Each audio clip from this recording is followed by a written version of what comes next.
And Wow, you can count. Very nice. you all want to take a trip somewhere that is paradise, somewhere that's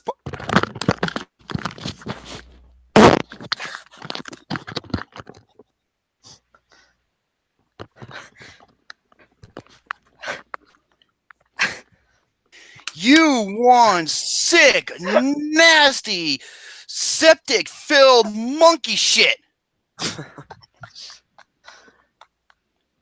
I gotta hear that far, bro. Larry, you want to know why I'm bald? It's because of this douche fuck. I see. Oh God. Gary's pouncing on his dildo. Wonderful.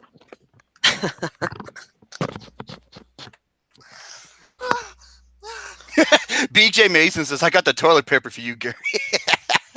Gary, I hope you shit your pants, you rotten ass fucker.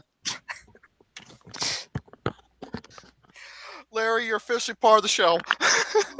Well, right hello. now. Yeah, right now he's looking for his Jack Daniels bottle. Yeah, it fucking stinks, doesn't it? You and your rotten ass. You know what Gary would be perfect for when it comes to movies? It's a thing called trauma. Okay, so anyways, minus all that, folks. If you all want to take a trip down somewhere that is not only beautiful but a perfect paradise, go to Vice City, where the grass is green, the girls are pretty. I want you, please take me home. Oh, Paradise City. Thank you, Jose. Yeah, he just mentioned something. It's me ma's birthday tomorrow. Oh, happy birthday, mama. Mm-hmm. Everybody loves her. Everybody loves. Why? Because she's always busting my balls too. Oh yes. But anyways, since Vice City, you all know where Vice City is. My favorite place to be in Vice City is the Malibu. That's where I want to go. Why? So I can beat the shit out of Kent Paul, that gullible prick. Inspired by the Babylon Club in Scarface. Oh yeah. Also, that movie itself, it has so many fucking Easter eggs in that game.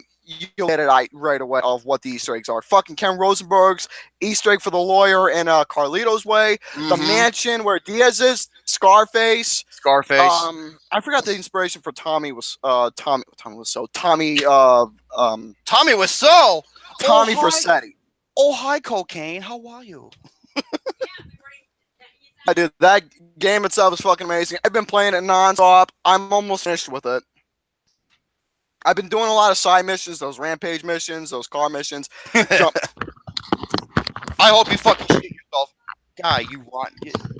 Wasn't a big fight. Okay, no more of that. So Vice City itself, I've been playing it. I hope you fucking shit yourself. I've been playing it constantly. Been getting a lot of progress in, getting a lot of cash. I'm almost at $100,000 right now. I would love to get to the 1 million mark. So we'll see how that'll go. If you were playing San Andreas, there's a way you can make like millions if you go to the horse track and use your saves right. Yeah. GTA San Andreas is probably going to be the next game I'm going to play. Oh, one of the greatest games ever. I am going to get back to where the roots of GTA and play the GTA games I love. I'm also going to play the new one, but I want to get back to finishing Vice City and fucking beat that because fucking Vice City is incredible. But anyways, no more of that. Greens 1-0. Welcome back to your show that everyone fucking hates and despises. But this is a show that nobody gives a fuck about movies whatsoever. But hey, we talk about it anyway. Why? Because that's exactly what we do. We bring on guests, annoy the shit out of them, and never bring them back again. Why? Because we're dickheads. So yeah, this is Larry's first and last time he's ever gonna be on the program. So he better make a warm stay. I'm sorry. I love you. You're gonna stay. You're gonna be come back for another episode, even though we haven't got to you yet, but we will. I'm just being an ass. So that's exactly what I do for a living. Yeah, this is episode talking a lot lately. This is episode number 53, despite how it says number 52 in the you dumb shit. I made a typo by accident. I did not mean to put 52. It's episode 53. Hey, the Cliffy B a movie the Sidewinder Adam, he says, "Good luck, Larry." Oh, well, thank you for that. Okay, I'll be quiet. All right, so anyways. All right, so anyways, this is episode number 53. We got a lot of stuff we're going to be going over. But first, I got a couple announcements I want to regard real quick before we continue on. Because you know me, I always start off the show constantly babbling because that's what I do. So let me give you all a couple updates with what's been going on. Yeah, Gary, you do have a big mouth. I should teach you how to use it. With Flicks with the Dicks and what we're going to be doing with that. Some really cool stuff I'm planning to bring to the show. Some stuff for the channel. And also a life update, what's been going on with me. So as for Flicks, since we're all here, episode 60. No, don't spoil it. Don't spoil it. How are you supposed to know what I'm going to say if you're going to... Because you mentioned episode 60, and I know what's coming on episode 60. Therefore, you should be quiet or you're going to get 86. God damn it. Well, you're not going to let me finish? No. You're going to let me finish. Yeah, I'm going to finish on your face.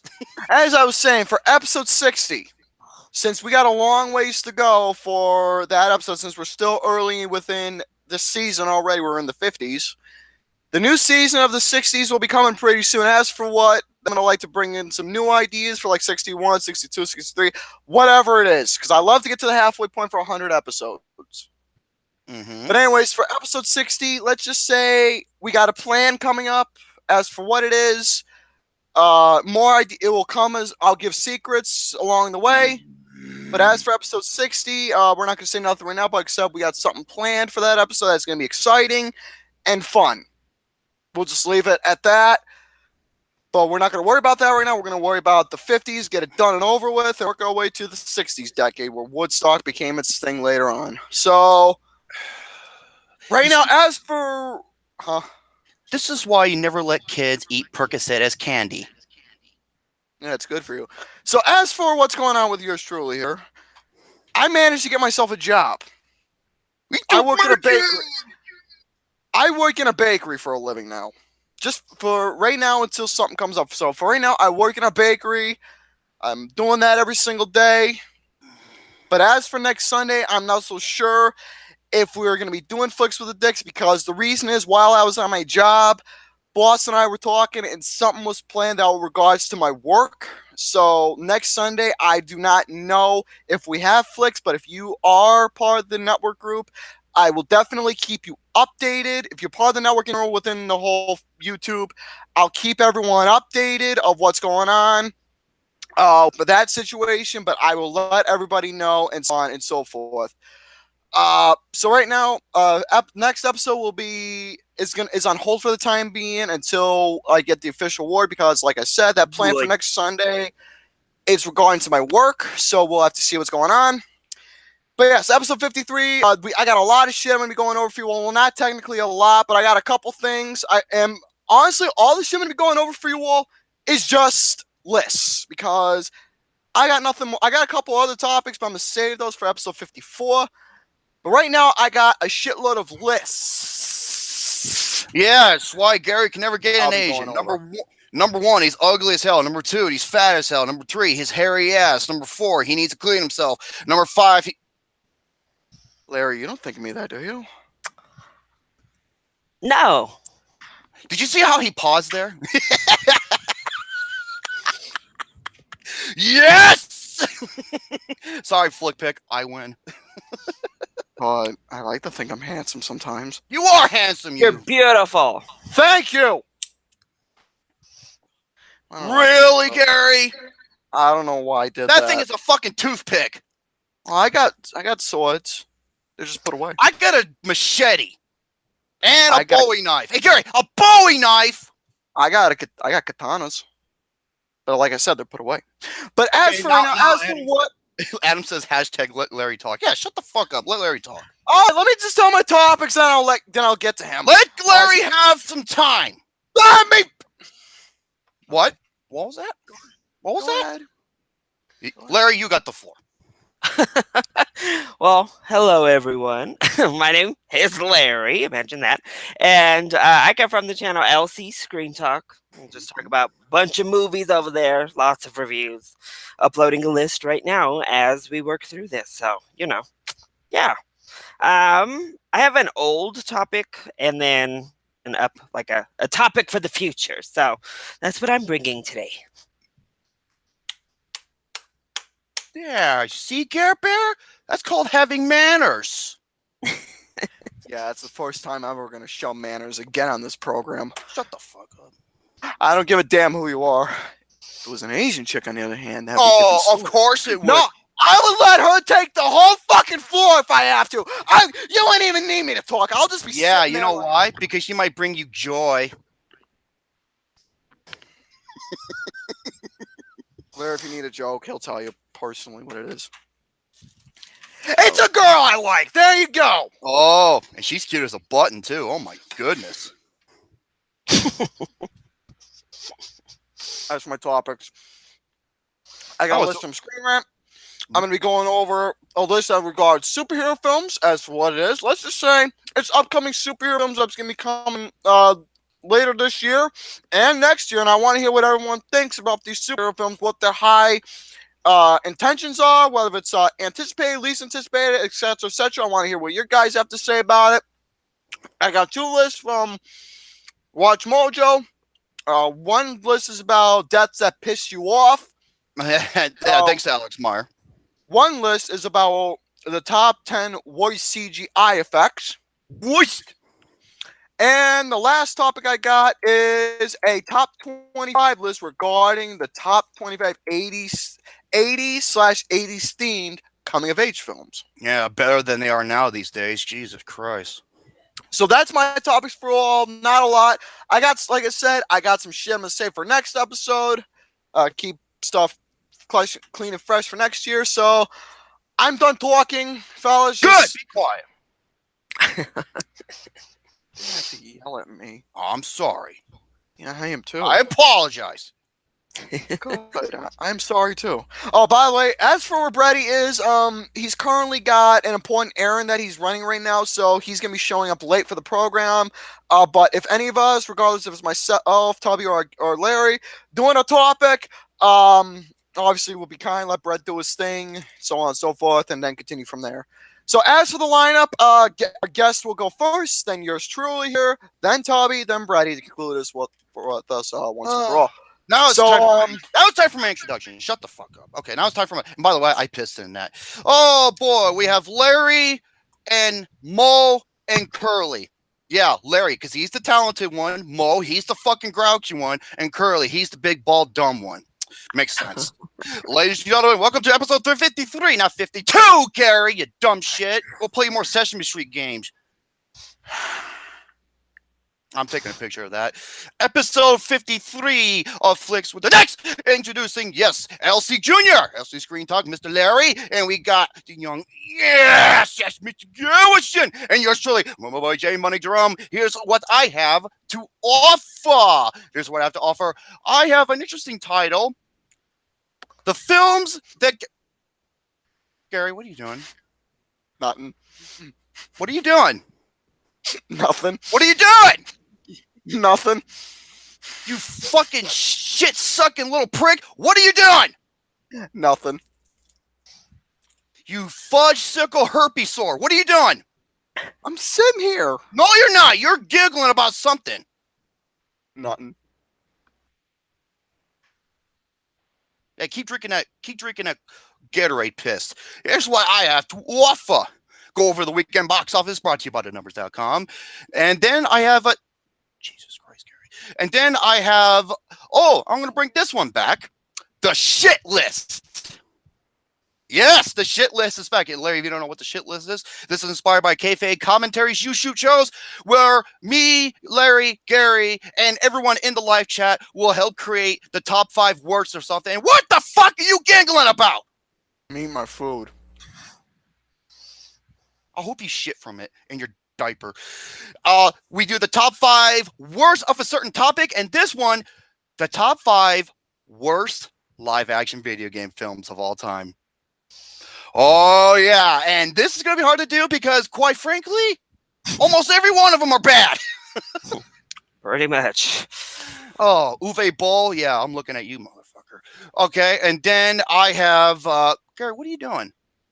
You're driving me fucking crazy with your bullshit. Am I not allowed to eat a sandwich? Shut the fuck up. I got some news about Infinity War and its sequel. I had a couple of film reviews, and I had something else. Oh, yeah. So, and a lot of people wondering, are there films that Gary and I disagree on? Because normally we see eye to eye on many films. Yes, there are. Yes, there is. I literally tried to do a whole list. I couldn't even think of a lot. There's a few, but not a lot. There are some. And this. So go over the list. So until then, let's begin. All right, Larry boy. Microphone is yours. Larry boy. Look, no, you're the boy. He's a man compared to you, Gary. You fucking toddler. I can agree with that. Jesus Christ, look at the guy. He's got a nice head of hair. He's got the muscles. He's got the biceps. Oh, my God. Look at this guy. Woo! No, I'm here. Jason Momoa is the one on my shirt, not myself. Jesus Christ, I can compare you to my other boo, Lloyd. Wow. So I actually have a third little topic as well. So I thought I'd get a little controversial, I guess, with that little third one, because I'm here, so why not? I don't usually talk about that kind of stuff on my channel, but why not? Controversy is good. Hey, whatever you want's allowed. So my first topic is a little bit of an old one, but I kind of still see it on Twitter, on everywhere. But I'm going to put aside all of the jobs that are being lost, the fact that Disney is becoming more and more of a monopoly, and why that is bad. And I just want to speak to the Marvel fanboys, all of the Marvel fans, and discuss why this Disney and Fox merger is still not a good thing, even for Marvel properties. I want to hear this. So everybody's excited because obviously the X-Men is it's a roller coaster. We get a good film and then we get a terrible film. And Fox, with their team films, they're still in struggle mode. We saw the pushback of the Dark Phoenix and even the New Mutants. But my big thing is, in particular, with Deadpool and how it's not going to work out all that well. I don't think it's going to work out how I think people want it to work out. So Deadpool either won't ever be introduced into the MCU, or Kevin Feige is going to have to lift his no R-rated, we're always for families in the MCU policy, or Deadpool's going to have to be watered down from the R rating that people have loved over the past year. Please don't let Grace Randolph win. Oh my God.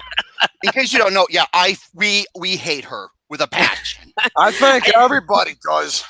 I used to really like her a while ago, but she just says she's gone on too many just ridiculous and outrageous tangents recently. Yeah, the woman who played Rose deserves all the the flag, and let's get a petition to get Deadpool PG-13. Fuck her. But yeah, so I would like to see. So if you don't know, Storm is my favorite superhero out of all of them from the X-Men. Storm's my girl, and she has a plot line in the comic books where she marries T'Challa. She's like the queen of Wakanda for a while, and I think that would be so cool. But the X-Men aren't even going to get introduced into the MCU for who knows how long at this point. I think that there's a good chance that the Dark Phoenix is going to get scrapped altogether, as well as the New Mutants, after all this pushing back. That's too bad, because I want to see the New Mutants. Me too. I really did. And the New Mutants and Deadpool and Logan really kind of were showing 20th Century Fox getting a hang of a subsect within the X-Men universe. Maybe their big franchises were a little wobbly. But Deadpool, the conundrum Deadpool would present is, if you introduce him into the MCU, but keep the MCU family-friendly and Deadpool R-rated, he'll obviously have to be PG-13 to come into any MCU films or any X-Men films under the Marvel umbrella. But if you then keep him R-rated, I think that's a PR disaster for Disney, because you're bringing kids into these MCU movies who are going to even further fall in love with Deadpool and then want to go see his movies when they come out. So his solo movies will just be they already appeal to children, clearly, and kids under 17 years old. But I really don't think it would be a good plan. What was that tweet? It was like a Deadpool parody who was retweeting back to the Grace Randolph PG-13, and he said one of the funniest things. I think he said "fuck you" and "fuck your mom" or something like that. That's why Deadpool's awesome. He's just like, dude, fuck off. This ain't a kids movie. Yeah. So I don't know. I personally think even in the scope of Marvel, it also means we're going to get less superhero movies, which I guess wherever you fall on the spectrum could be a good thing or could be a bad thing. But I guess we'll see. But that's why I think even for Marvel fans, this merger is not as great as you think. The movies are good. That's all I care about. As long as they're good. So obviously doing better than DC. Well, yeah. I mean, when the animated films are some of the best things that Warner Brothers, DC, like Umbrella has produced, yeah, they're having problems. So my next topic, I wanted to just talk, because this is another one I'm seeing all over the place, and it's about Mission Impossible Fallout, a film that I loved, and yes, pretty much everyone loved. Same here. I didn't see it yet. Oh, okay. U.S. Okay. But there's no spoilers here, so don't worry. No. See, at least someone's precautious with the spoilers here.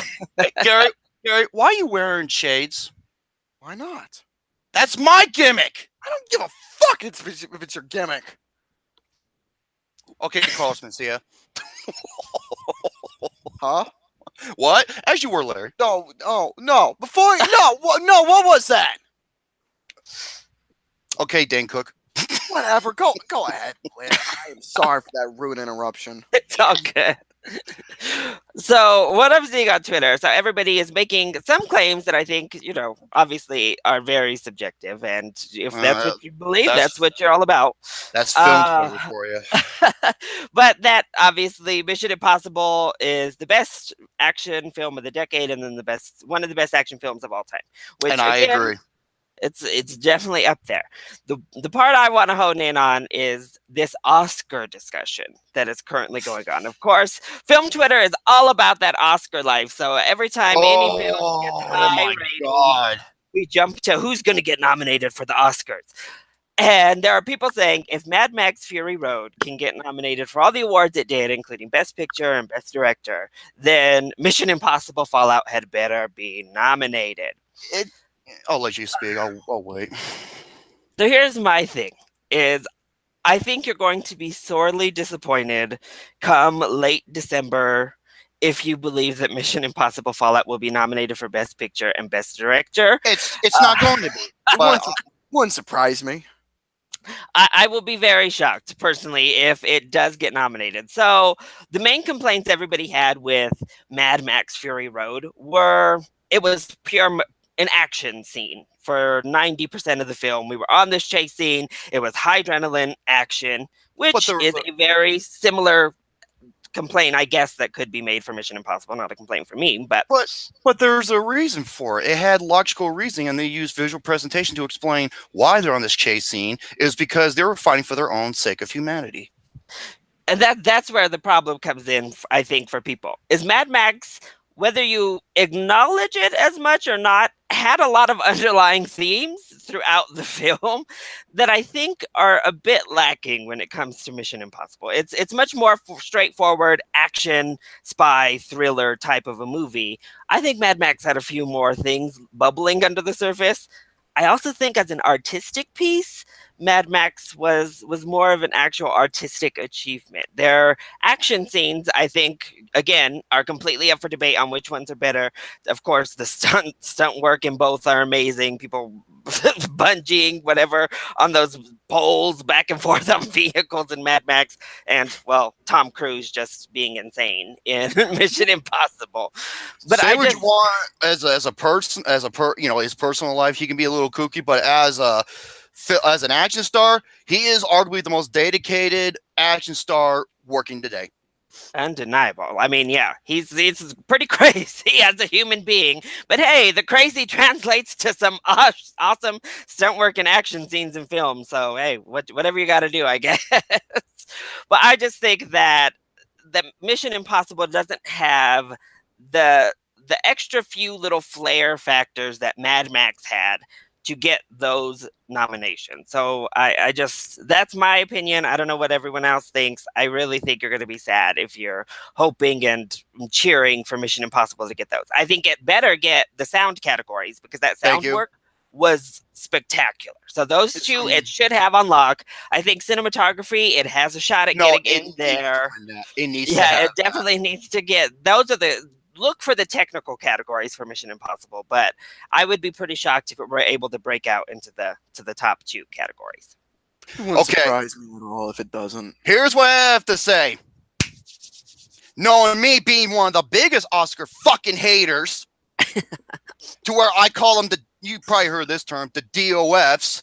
Yeah, the dumb old fucks. And film Twitter, which are known as PDCAs. Pretentious douchebag cinephile assholes. All right? First of all, here's the problem with the Oscars. They're biased. They don't like sci-fi, action, superhero, comedy, and horror. Oh, but Jerome, we gotta stick to what we love, man. We gotta stick to the coming of age. I lost my. We gotta stick to the coming of age films. Coming of age, man. And the metaphorical films that E24 make, man. How about you man? How about you take them Oscars, melt them, and use the gold for actually something that's worthy for once? Okay? I have that, but I don't use it. It's like I said, I'm going to go back to this all the time. The Dark Knight. It wasn't not Gary feedback. The Dark Knight. It wasn't nominated. Next year, 10 nominations. And look what they nominated. District 9, Avatar, Up. Hurt Locker? Yeah. It's Hunter who says it's enough Chris Tucker. But okay, will Mission Impossible Fallout be nominated for Best Picture? No, it won't. And unfortunately, what the fuck, Gary? And unfortunately, that's kind of sad because Mission Impossible Fallout is the best action movie since, well, I think it's better than Mad Max Fury Road. And I had that in my top 5 of the year. If Mission Impossible actually gets nominated at the Oscars, not only will it be a shocker, but it will actually change things up a little bit. But that is the problem, though. The Oscars don't want to change. They're doing the same shit. Well, here's the thing, though. You mind if I say something now? Minus last year, which they had The Shape of Water winning, which I can understand. Which is okay, because it was a beautiful movie. I prefer 3 Billboards. A lot younger. They added all of their newer members. A lot of them have been pretty young. So ever since the last couple of years, they've at least tried after PR disaster number 1 million for. Yes, the dumb old fox Warren Beatty. His old ass can't even read. Oh, Moonlight. I'm so sorry. Fuck out of here. Another coming of age film that wins. As for, you mind if I say something? No, I want to say something about this topic. I want to make a comparison about the DOFs or the Oscars and the WWE.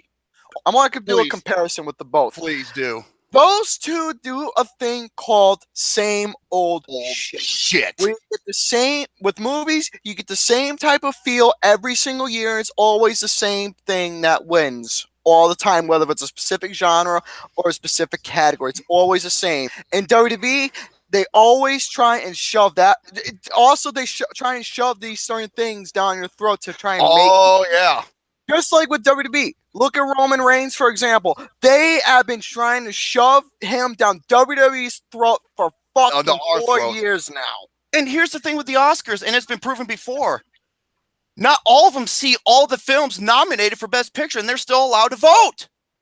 Well, yeah, animation is the worst category for that. They'll straight up say, "Oh, I didn't watch it, so I voted for the Pixar or Disney." Fucking like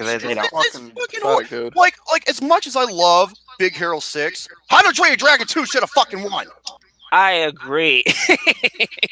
Because hey Gary, feedback. Thank you. Because it's this fucking asinine. It's like, why can't an animated film been nominated for Best Picture? Oh, we have a separate category for that. No, that's bullshit. That's one-dimensional. There's nothing wrong. See, thing is, for both WWE and Oscars, there's nothing wrong with a thing called change. If you can do it, if they can do a thing called change, look what they can transpire. Look at WWE. Turn Roman Reigns heel. Look at the shadow beat, and that'll make people interested. But no, look at the Oscars. According to the Oscars, they think the Boss Baby is better than the Lego Batman movie. So they can go fuck themselves, dude. Fuck off. Also, with the Oscars, put like a superhero film or an action film or an animated film in Best Picture. Maybe that would win, or just nominate in general. Have different varieties of picks instead of the same old stuff. That would probably get people interested. How many animated films were nominated for Best Picture? I only can think of 3. Toy Story 3, Up, and Beauty and the Beast. That's it. I think that is it. Inside Out, WALL-E, Incredibles, Finding Nemo, The Lion King, Toy Story, The Iron Giant. I'm sorry. People still look back at some of the greatest animated films of all time that should have been nominated. But no, Oscars, the Dumbo fucks are just going to play. Why do I call them the Dumbo fucks? Because the average age of an Academy Award member of all 7,000 of them is between the ages of 60 to 70 years old. Fact, motherfuckers. That's JD's word. That's JD. JD says motherfuckers all the time. That's his word. That's why I say that a lot too. Well, because I am a motherfucker. I love them MILFs. Hey, man, I love them. Despite what he thinks about asshole about that, it's okay.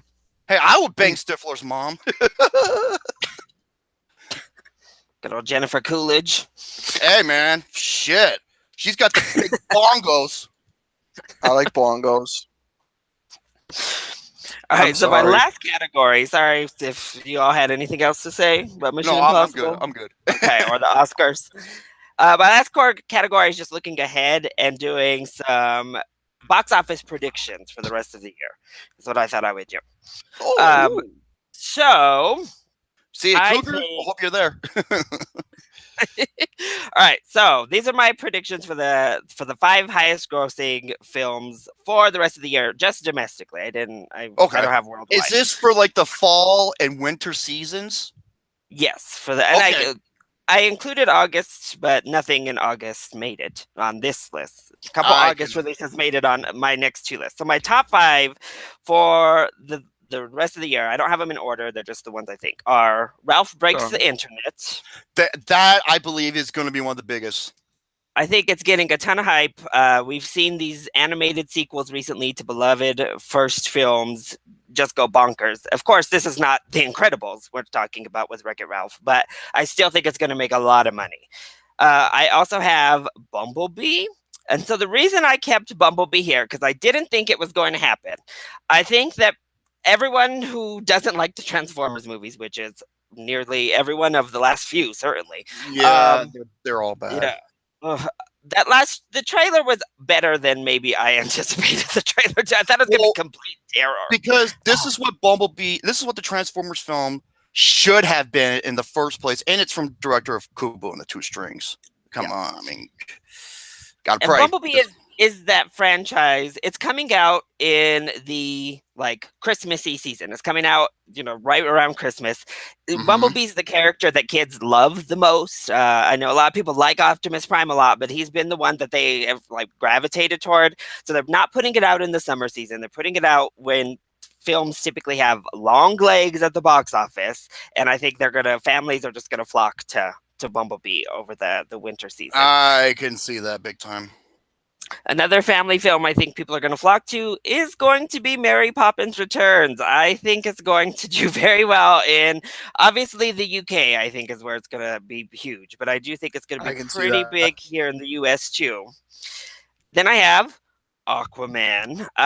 In comparison to the rest of the films coming out, I know DC's track record has been up and down, but even if you were to plug Justice League into this lineup of upcoming films, it's still going to make the top 5. And I think Aquaman's trailer looked awesome. I think most people were on board with it, and I think they're ready. And then my final one was really close, actually, but I'm going to go with Fantastic Beasts: The Crimes of Grindelwald.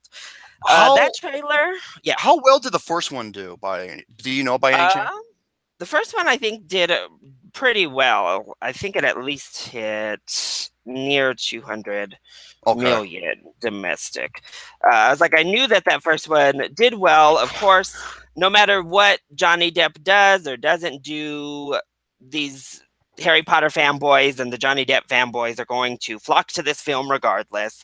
I think they've built up enough goodwill that it'll be shocking if Fantastic Beasts turns into an outright bomb. So those are my top 5. Does anyone have any other ones that they think would be in the top 5? First Man, I think, has a shot, especially La La Land made so much money that, maybe.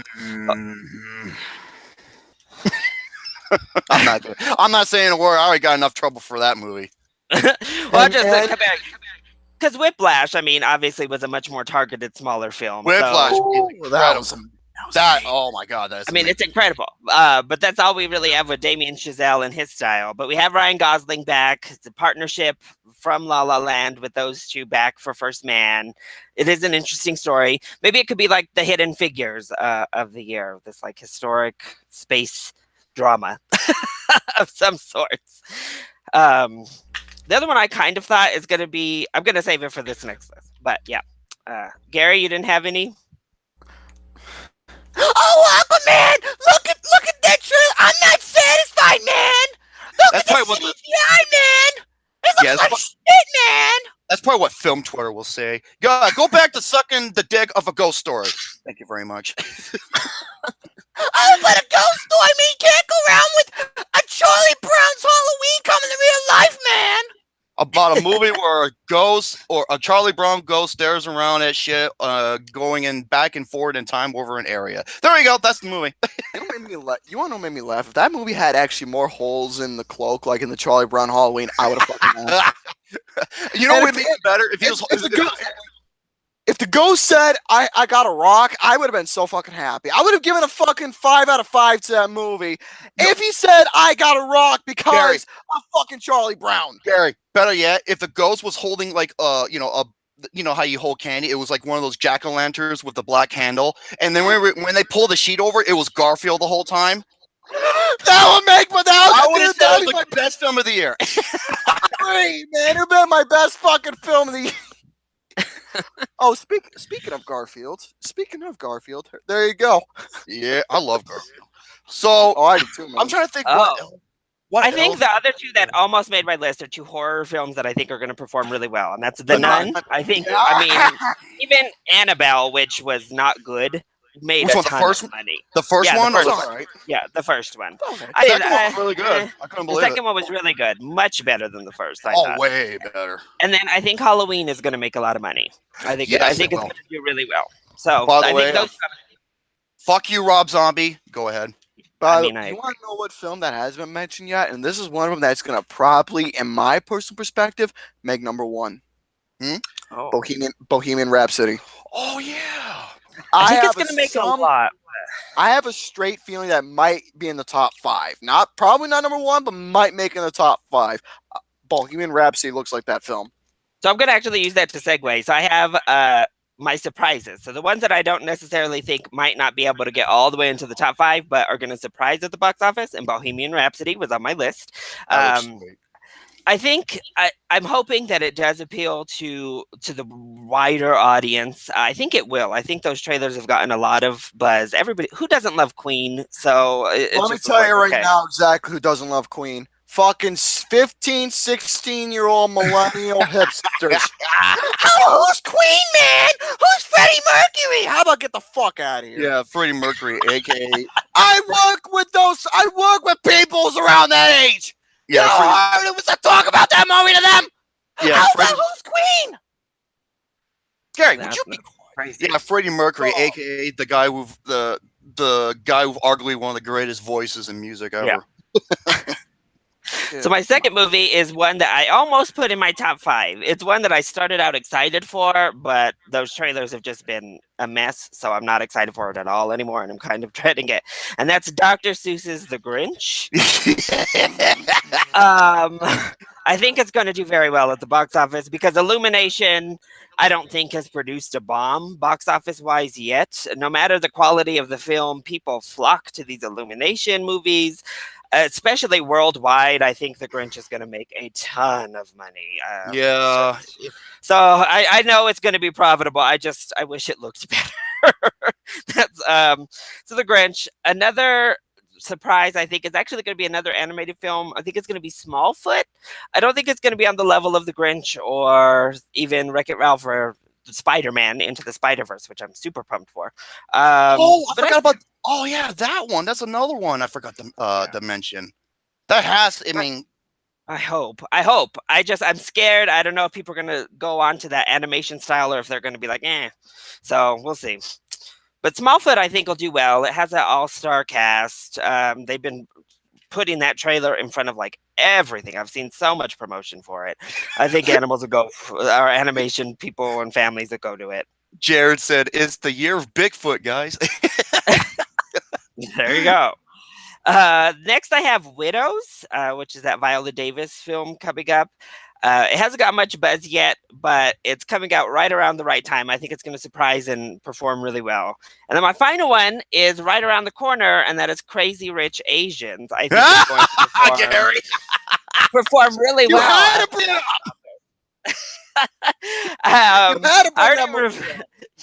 I've already seen it and I reviewed it on my channel actually, but I think it's going to perform very well. It's serving an underserved community here in America. I think it's going to do great overseas.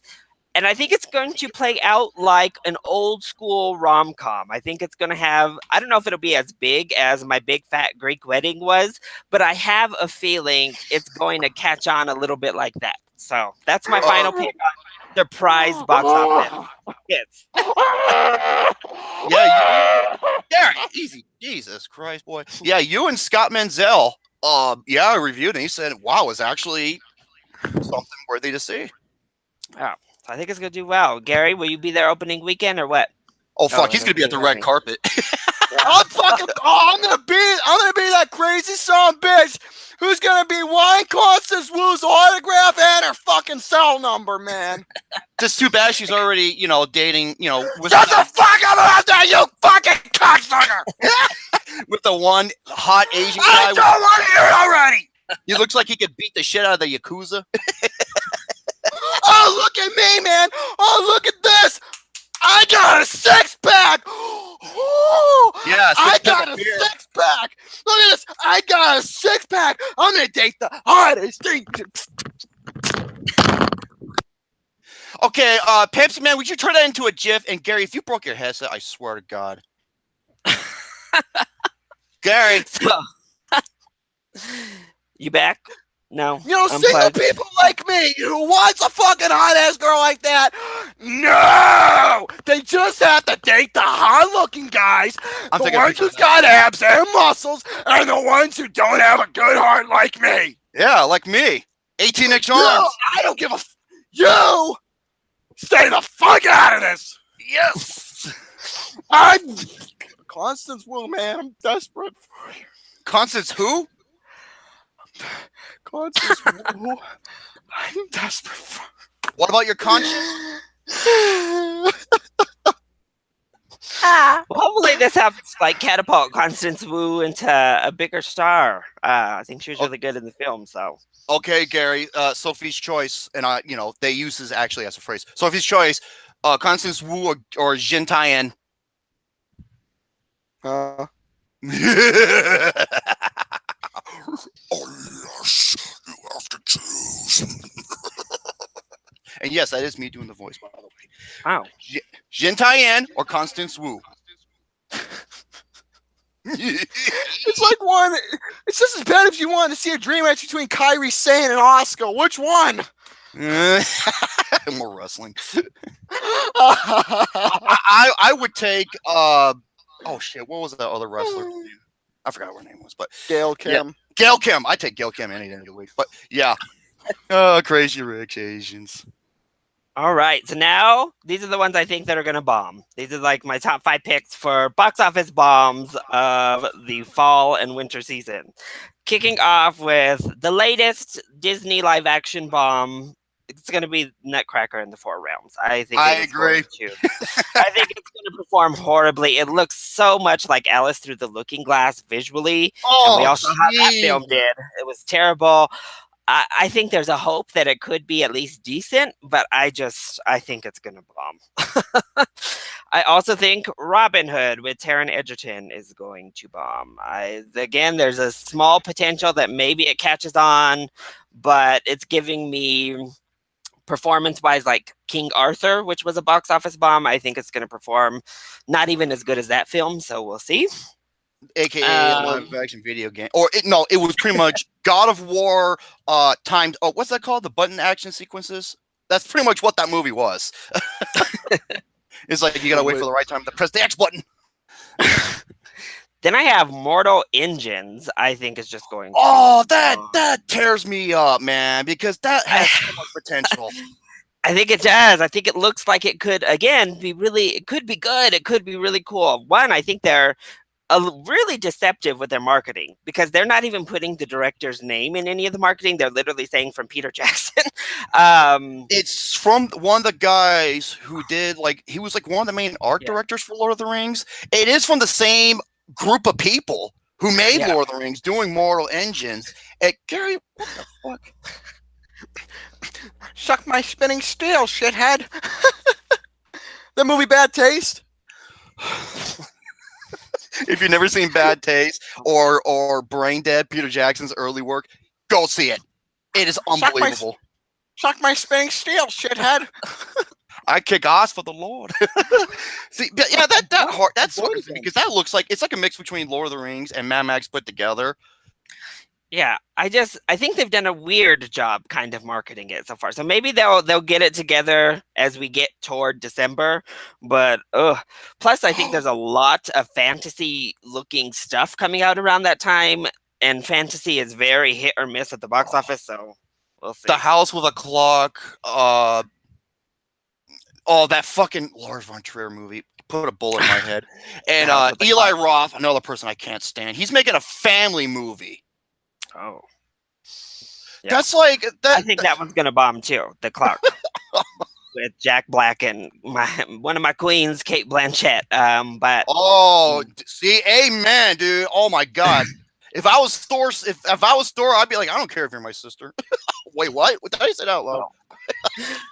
I also think Alita: Battle Angel is gonna bomb at the box office. I agree.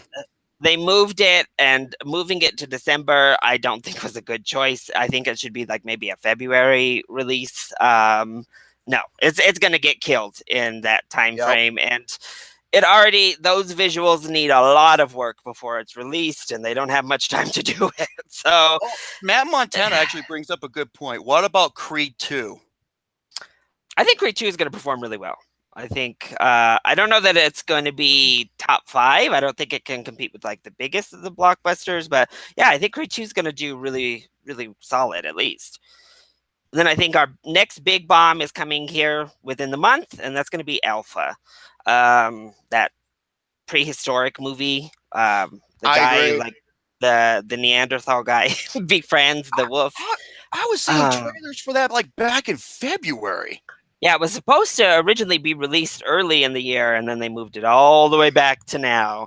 And it looks kind of like what they did with The Darkest Minds that just came out, and they just dumped it. They said, we don't want to spend any money advertising this film. Just push it off and get it out. And Darkest Minds is from the director of Kung Fu Panda 2 and 3, 2 films I fucking love. Yeah, well, they don't know how to do live action because it's bad. That movie's terrible. No Brad Bird, I imagine. They are no Brad Bird. They stick to Kung Fu Panda because those movies are great, but this was not. Yes. Do you all think any other movies are going to just bomb this year? I'm trying to think. What else? I'm gonna have to look at my list because what about The Predator? I'm not about bombing, but I don't know how well that will do. Yeah, I don't know. The last Predator, the last few times they've tried to do Predator, I guess Predator versus or Alien versus Predator actually performed well at the box office, but then that sequel just did terrible. I don't know. They need something to really reboot it. I think a big reason people are so pumped for Halloween, one, it's not Rob Zombie, and we just got the taste of what the worst could be like. But also we have Jamie Lee Curtis back, so they need to get Arnold or something to like put some energy into that Predator film. And it's a direct sequel to the original. I'm just like, thank you. And the guy who made the movie, he's like a hit or miss, but when he hits, yeah. God, what about the Happy Time Murders? Oh my God. Look like this film is not going to please you. I don't know that okay, so this might be an unpopular opinion here. I don't mind Melissa McCarthy. I think she can be funny. And I haven't really hated wish she's away from her husband. I mean, well, like that's the problem. Is her husband is a terrible director that she needs to dump. She needs to never stop working with him because it doesn't work. I think Life of the Party is their best collaboration so far, but that's not saying much when you have like Tammy as the competition. That's my number 2 worst film of the year. By it just Happy Time Murders. I guess we'll see. I think maybe they actually benefited from Sesame Street suing them. I think controversy will help a film like that. So I don't think it's going to perform all that well. Life of the Party didn't perform all that well. I'm glad it bombed. Hey, John, do me a favor. Continue calling my. Got a phone call from the boss. The boss. Okay. Yeah. So I'm trying to think of any other films that might just like tank this season. Let me look at. Okay, there's Goosebumps 2 and Venom. Venom is another like real wild card. Really dependent on that first weekend reception. It could very well bomb. I don't know. Have you been impressed with those trailers? I will say this about Venom. I love the voice. The voice of Venom. I think it's spot on, and the overall looks good, but not the CG. If that makes any sense. Yeah. And not what's coming out of the characters' mouths. Right. That's my main problem. Is that I don't know, that dialogue is rough. Like a turd in the wind. Probably that movie. But I mean, I think that was going to really depend on that first weekend. If people say it's total garbage or if they like it, I guess we'll see. And that Goosebumps. I think Goosebumps will perform okay. If it's anywhere near the same as the first, I think it'll perform similarly, maybe. Which was surprising because I thought the movie was going to be utter shit, and I was like, my God, it was actually really good. I couldn't believe it. Yeah, and Jack Black with Jumanji and Goosebumps recently being surprise hits. I don't think it's going to help him in the Clock movie, but I think Goosebumps 2 will at least get people like us who were shocked at how good the first Goosebumps was to come back in. So I hope Lars von Trier's films bombs. I'm sorry, I can't. I hate Lars von Trier so much because of all the bullshit that he has caused. like the way. Like how he treated Nicole Kidman, how he treated other people on the cast, how he shows up butt naked on the set to make him uncomfortable to get there. I'm just like, dude, it's like no wonder he's not allowed in the United States. No wonder he's never been in the United States before because he would get his ass kicked. Yeah. So I don't know. I think it'll be an interesting season still to come up. I hope The Nun is good. That's what I'm really like hoping is good. Drew Goddard. I hope he does. I love Drew Goddard. By the way, I think he's awesome. I think this guy is like a fucking treasure, and I hope he does well for his El Royale film. Yes, I am. That's one I'm hoping does well. I'm just like hope that Bad Times at the El Royale does well. It looks so good to me that I'm like, yes, give me this movie, and I hope you don't bomb. But no, I hope he.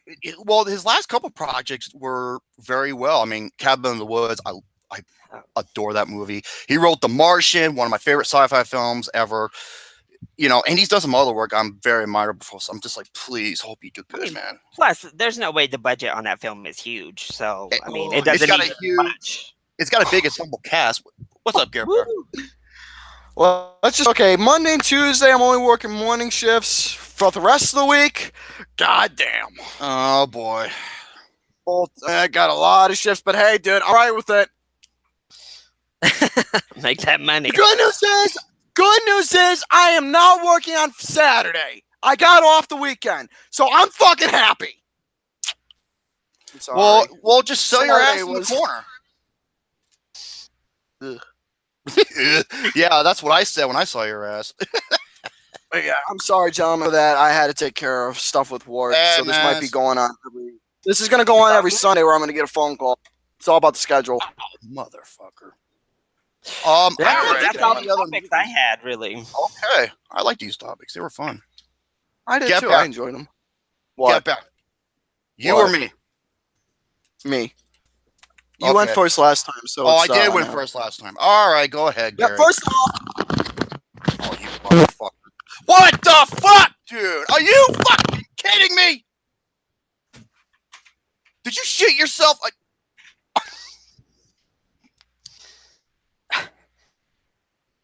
Oh, he gets quite amused by that. No, it stuck so bad that he tried to get out of his chair and he fell over.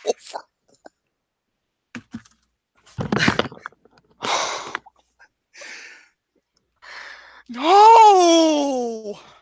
Ladies and gentlemen, America's most eligible bachelor. It wasn't us. It was them. The Warriors. OMB's like, yes, this is what I'm waiting for. And Matt Montana's like, I hope Gary releases another stink pickle. It wasn't us. It was them. The Warriors. The Warriors. Warriors are good. I was watching that movie the other night. Fucking awesome movie, dude. Still lives up. I think that could use a good remake. It would be interesting to see a remake on that. That is one of those 80s movie. That right there is an 80s film. I would not mind a remake. Yeah, same here. I really wouldn't. And that's rare for me to say. I fucking despise remakes of the original 80s classic because majority of the time they don't need a remake. But the Warriors, on the other hand, if that was a remake, that didn't come out in the 80s. I thought that was in the high 70s. 1970, about 1978, 1979 came out. Yeah. Literally when the 80s was about ready to come in. So and don't you fucking dare touch Back to the Future. Don't you fucking dare touch it. Like I mentioned before, if that ever ended up being a remake, I'm done reviewing the film. I am too. I am done. I was like, didn't your fave, Grace Randolph, make a video about doing a Back to the Future? Yes! She fuck herself. God, that stupid fucking bimbo! I can't stand this bitch! Yeah, I can't stand Miley Cyrus. He is the goddamn worst. Oh, you know what? I'm going to use Carrie Fisher's death to exploit a message. Fuck you! It just frustrates me because she is by far the biggest female movie voice in the YouTube community, and she uses it to talk crazy. Like, I don't know what in the world, and it's frustrating. It's like, come on, Grace. If Miley Cyrus ended up being a YouTube film critic, I would have lost hope for all critics. Literally, no joke, dude. Stalking, no joke.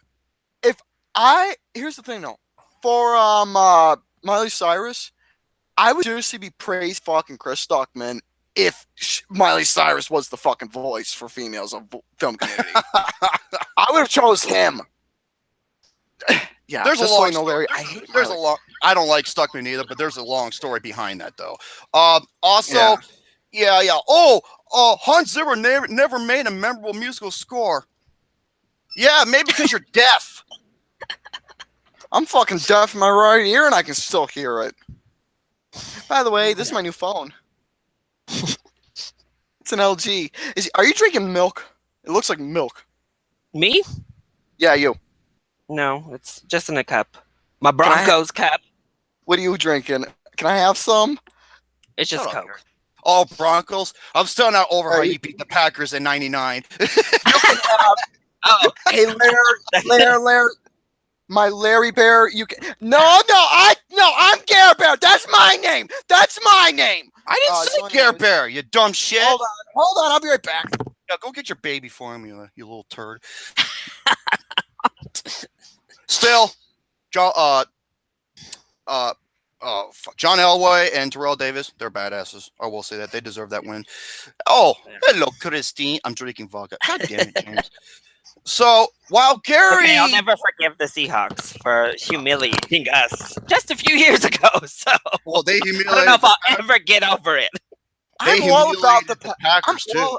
I'm all about the Pepsi. Listen, I have all of them because if you don't know, I'm like a Britney Spears like crazy person. So I have all of the cans and the bottles of her like collector Pepsi stuff. I got the 3 cans. I got MJ, I got Ray Charles, and I got Britney now. Well, I've had Britney for a while, but I just got to finish off the load. It's good to see this type of style. Face. It's actually good to see this type of style on Pepsi can back again. Over the mouth and through the gums. Watch out, stomach. Here it comes. Yep, down your throat. You walked into that one, Gary. No, I didn't. All right, my turn for topics. So, ladies and gentlemen, boys and girls, children of all ages, D-Generation X proudly presents to you the Road Dog, Jesse James, Badass Billy Gunn, the New Age Outlaws. Yes, I can't believe I remembered all that.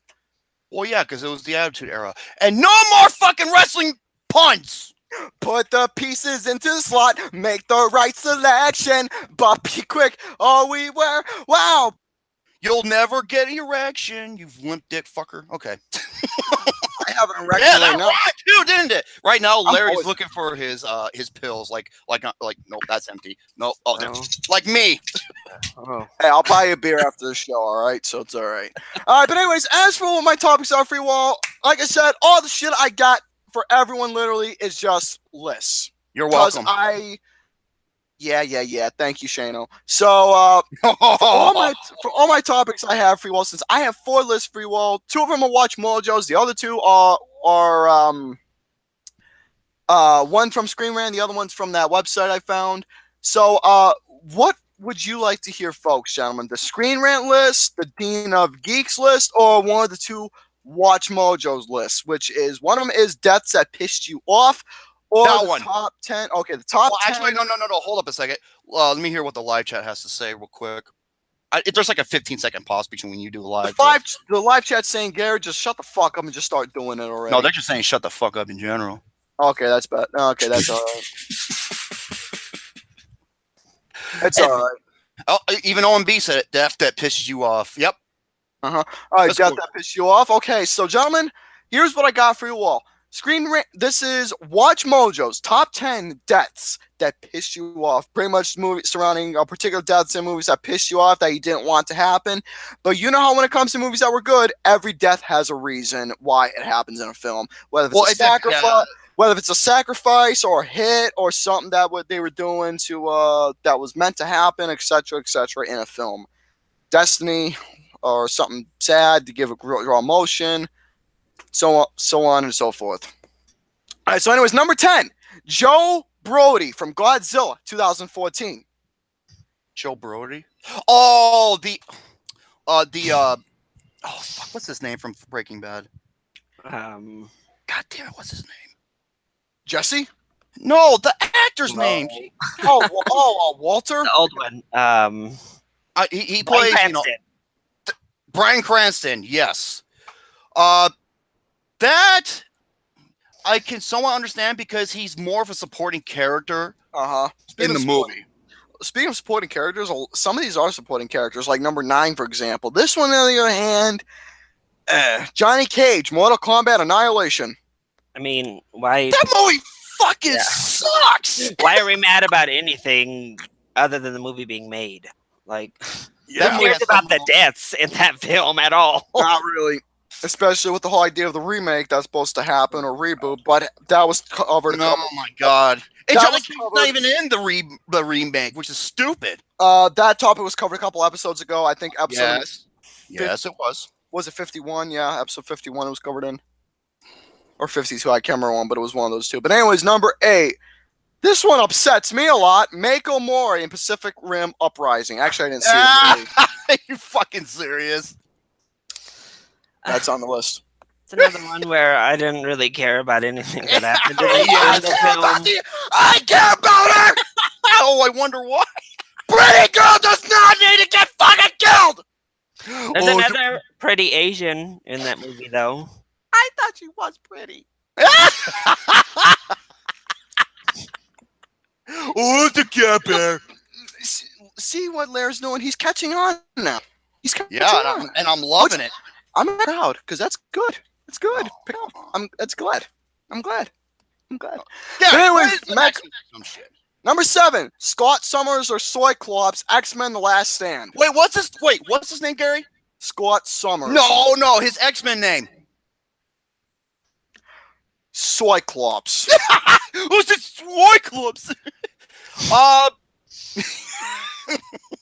That just made me mad because it was just pointless. Like, it was literally just pointless. Mm-hmm. Again, like a lot that happens in X-Men: The Last Stand, pointless. But I was like, The only thing I liked about that movie was Juggernaut. Speaking of deaths in a movie, this is one that definitely got a lot of fanboys upset.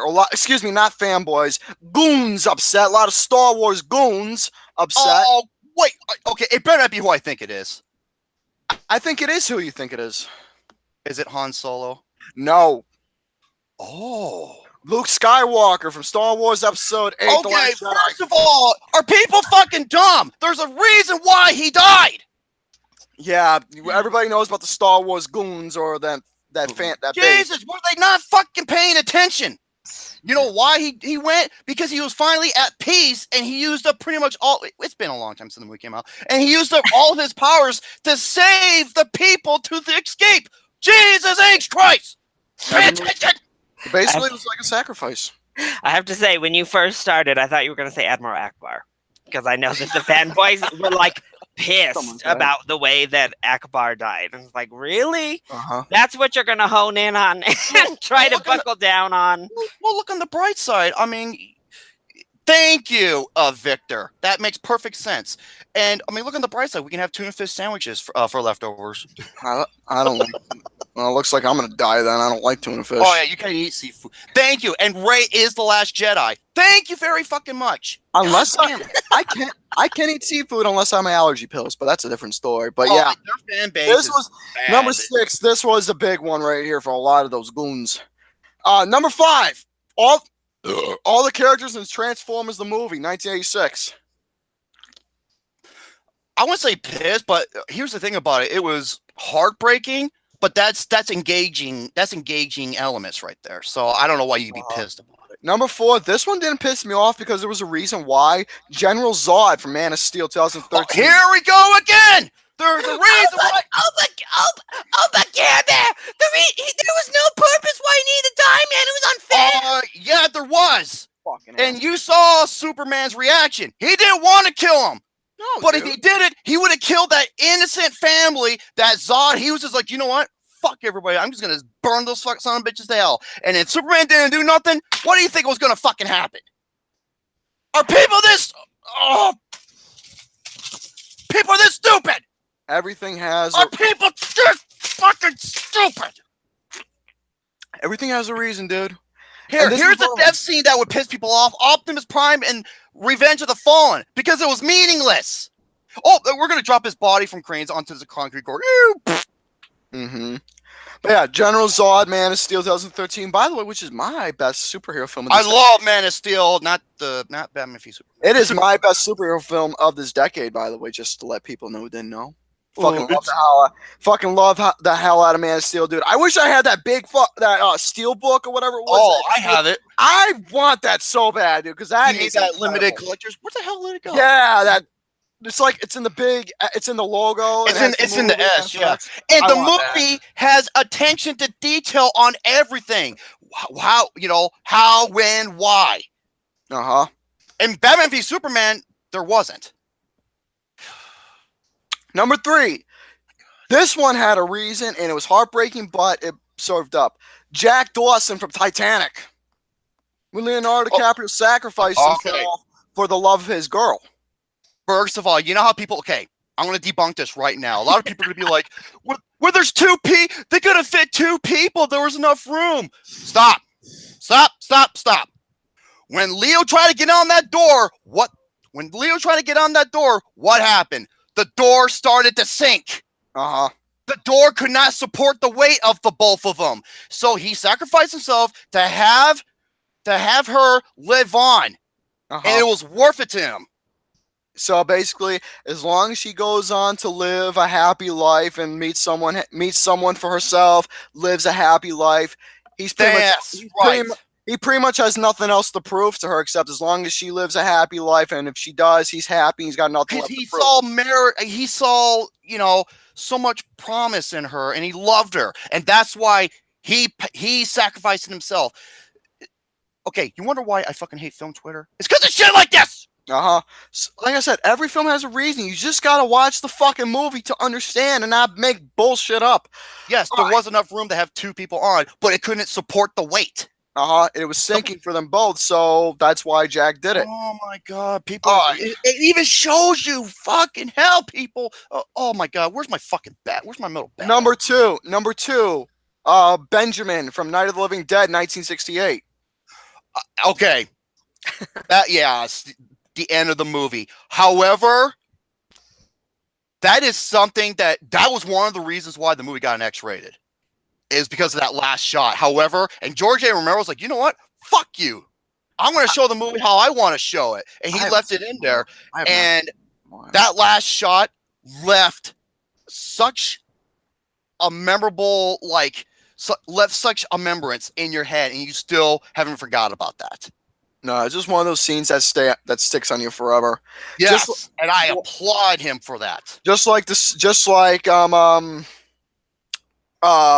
what's his name's death in The Green Mile. That was an example for you. That just stays with you forever. Yeah. Also, you want to know another name that stays with you forever? Percy Wetmore. There you go. That's no joke. Once you hear that name and after you see The Green Mile, that name stays with you forever. I wanted to murder that motherfucker in that movie. Jesus Christ almighty. And by the way, you know what? I'll talk about The Green Mile in a little bit because what's number one? Are there any honorable mentions, or is there no honorable mentions? There's one more. That is Captain James T. Kirk, Star Trek Generation. Wait. Captain James T. Kirk from Star Trek Generation. Oh, Generation? I thought you said The Next Generation. I'm like, isn't that a television show? Captain Kirk from Star Trek Generations. 1994. Mm-hmm. That was self-explanatory. But in terms of, this is not a really good list. This is a shit list. It wasn't all that exciting. You know what? I'll go over to the next Watch-Mojo list. Why not? All right, Watch-Mojo's top 10 worst CGI movie effects. Now, there is another one. I'm going to save that for the next episode. Okay. But for this one, though, Watch-Mojo's top 10 worst CGI movie effects. Go ahead and make some predictions, gentlemen. What do you got? Well, I already saw the list. I already know what to expect. But if it was up to me, I Frankenstein would be one of them. Also, the movie Pan, those fucking Neverbirds. Oh my god, in heaven. Is it Gods of Egypt? That one with that whole film just be on the list. Yeah, fuck you, Alex Proyas, for being an asshole. Like I said before, first 20 minutes of Gods of Egypt was pretty good. The first 15 minutes, and the rest, I'm just like, what?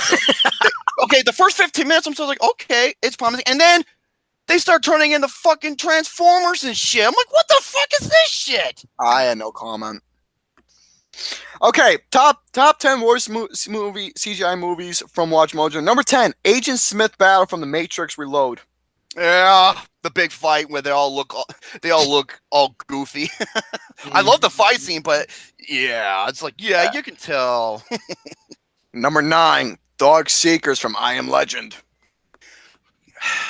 That's my only... Okay, aside from the last 30 minutes, which I couldn't stand, the creatures, I don't know why they were CG. There was no reason why. For me, there was no purpose for that, but okay. I love the first 60 minutes of it, and then came the new characters. I'm just like, okay, where's the challenge changer? The clicker? I have no idea. All right, it's up your butt. All right, number 8, Deer Attack, The Ring 2. That was bad. Holy God, dude. God, yeah. We all know what happened. Fucking Smokey the Bear in those commercials looks better than that deer. Have you all seen the Bye Bye Man? That fucking movie. The dog thing at the... Is it... Yeah, that looked terrible too. I said it. This is what I said before everyone starts saying it. If Justin Timberlake came out and started doing the Bye Bye Man dance and showed up that he was the killer the entire time, I would have said it was one of the funniest things, one of the greatest things ever. Yeah, best film of the year. Yep. Okay, number 7, monkeying around. Indiana Jones and the King of the Crystal Skull. Lucas, how you doing? Yeah, yeah. Well, that movie in general has bad visual effects. Wasn't good at all. I didn't care for it. All right, number 6, Brontosaurus Stampede from King Kong 2005. That you remember how he was just like, I gotta capture these or else because people think they may be fake. I'm like, it looks kind of fake. Oh yeah, of course. Yeah. Number 5, Surf's Up, Die Another Day. Yes, dude. Die Another Day is arguably the worst. Terrible. The worst James Bond movie out there, and then you have that scene. I'm like, this looks like from the same people. This looked like it was done by the same people who made that video game Plumbers Don't Wear Ties. Don't even know what that is. So it's a I think it's a Philips CDI game or one of those type of games. Yeah, the Angry Video Game Nerd went over it, and it was just awful. Yeah, Die Another Day. That looked fucking atrocious. I couldn't believe they let that pass. Next up, number 4, Motorcycle Chase by Ultravox. I'd never seen Ultravox. I haven't seen it either. You guys didn't get the God damn it! No more music puns. You see what I did with the last part? Yes, you asshole. Motorcycle Chase from Ultraviolet. I just wanted to. What the? Ultraviolet. What? God, I wanted to make a music reference there first. Of course you do, Gary. But no, on serious note, the motorcycle chase scene from the film Ultraviolet. That was awful. Might as well just put the whole film on the list. I didn't see it. I didn't know. All right, next up, number 3, the car crash from Along Came a Spider. Yes. Where, she's like telling him freeze, and they go over the thing, and it's hanging by like 2 strings by a waterfall. That. Next up, number 2, you might as well just put the whole film on this list because it is arguably known as the worst superhero film ever made. Worst. I think you'll get an idea once I say the worst superhero film ever made. Okay, well, to me, the worst is Batman and Robin, but right behind it is Catwoman. There you go. Catwoman. Oh, yeah, the Catwoman, the way she looked when she's bouncing around and shit. CGI actress from Catwoman. Not gonna lie. The only thing good about that movie was Halle Berry in that outfit. Ooh, good God. Well, yeah, but then again, they killed that fucking character of. Her name wasn't even Selena Kyle. It wasn't even Selena Kyle. It wasn't the Catwoman backstory. She literally got brought back to life by cats. It was pretty horrible. Yeah, I'm just like, what the fuck is this shit? Movie made no sense, and they made her. The point is, she's supposed to be a criminal, yeah. But they did in the worst way. Well, she's like an anti-hero. She's an anti-hero. She's a thief, yeah. Yeah, I'm sorry. Dark Knight Rises called. Christopher Nolan said, I did it better, you dumb shit. Oh, shit, it's 100 and feels like 100 in my room. It's like 92 outside. It is 110 over here, Gary. It feels like in my room. Oh, my goodness. Yeah, I live in Arizona. It's awful. Oh, God. I live in New York, Buffalo. New York! I live in Buffalo, New York, so I got no... air conditioner, sadly. Next up, number 1. This is the worst one. The Scorpion King from The Mummy Returns. Oh my God. I'm like, dude. Jesus Christ, dude. You don't have to mess with the fucking Scorpion King just to make The Rock look good. Holy hell. No, he didn't. No, he looked like something that came out of what do they call those in games? Like one of a cut scene. Where it came out of like a Final Fantasy VII video game or some shit. It looked horrible. Yeah. Brendan, for you don't hear, never heard from him ever again. Well, the last movie he did was oh my God, his last movie I saw him that was awful was Fury Vengeance. I don't remember. You want to know honestly how the truth? The last Brendan Fraser I saw him in was Looney Tunes Back in Action. Oh. Space Jam owe you an apology. Yeah. All right, next up. Now that is that particular list, right? No honorable mentions for that one, but the next list, another top 10 words, that's gonna have an honorable mentions, which we're saving for the next episode. But right now, as for our continuing list, what would you gentlemen, like to hear? The Screen Rant's 4 superhero movies coming out this year and 16 coming out next year, or the Den-Of-Geeks top 25 coming of age films of the 80s/80s themed? Let me see what that didn't even look like The Rock. No, it didn't. What do you gentlemen say between that two? I'll let you guys decide.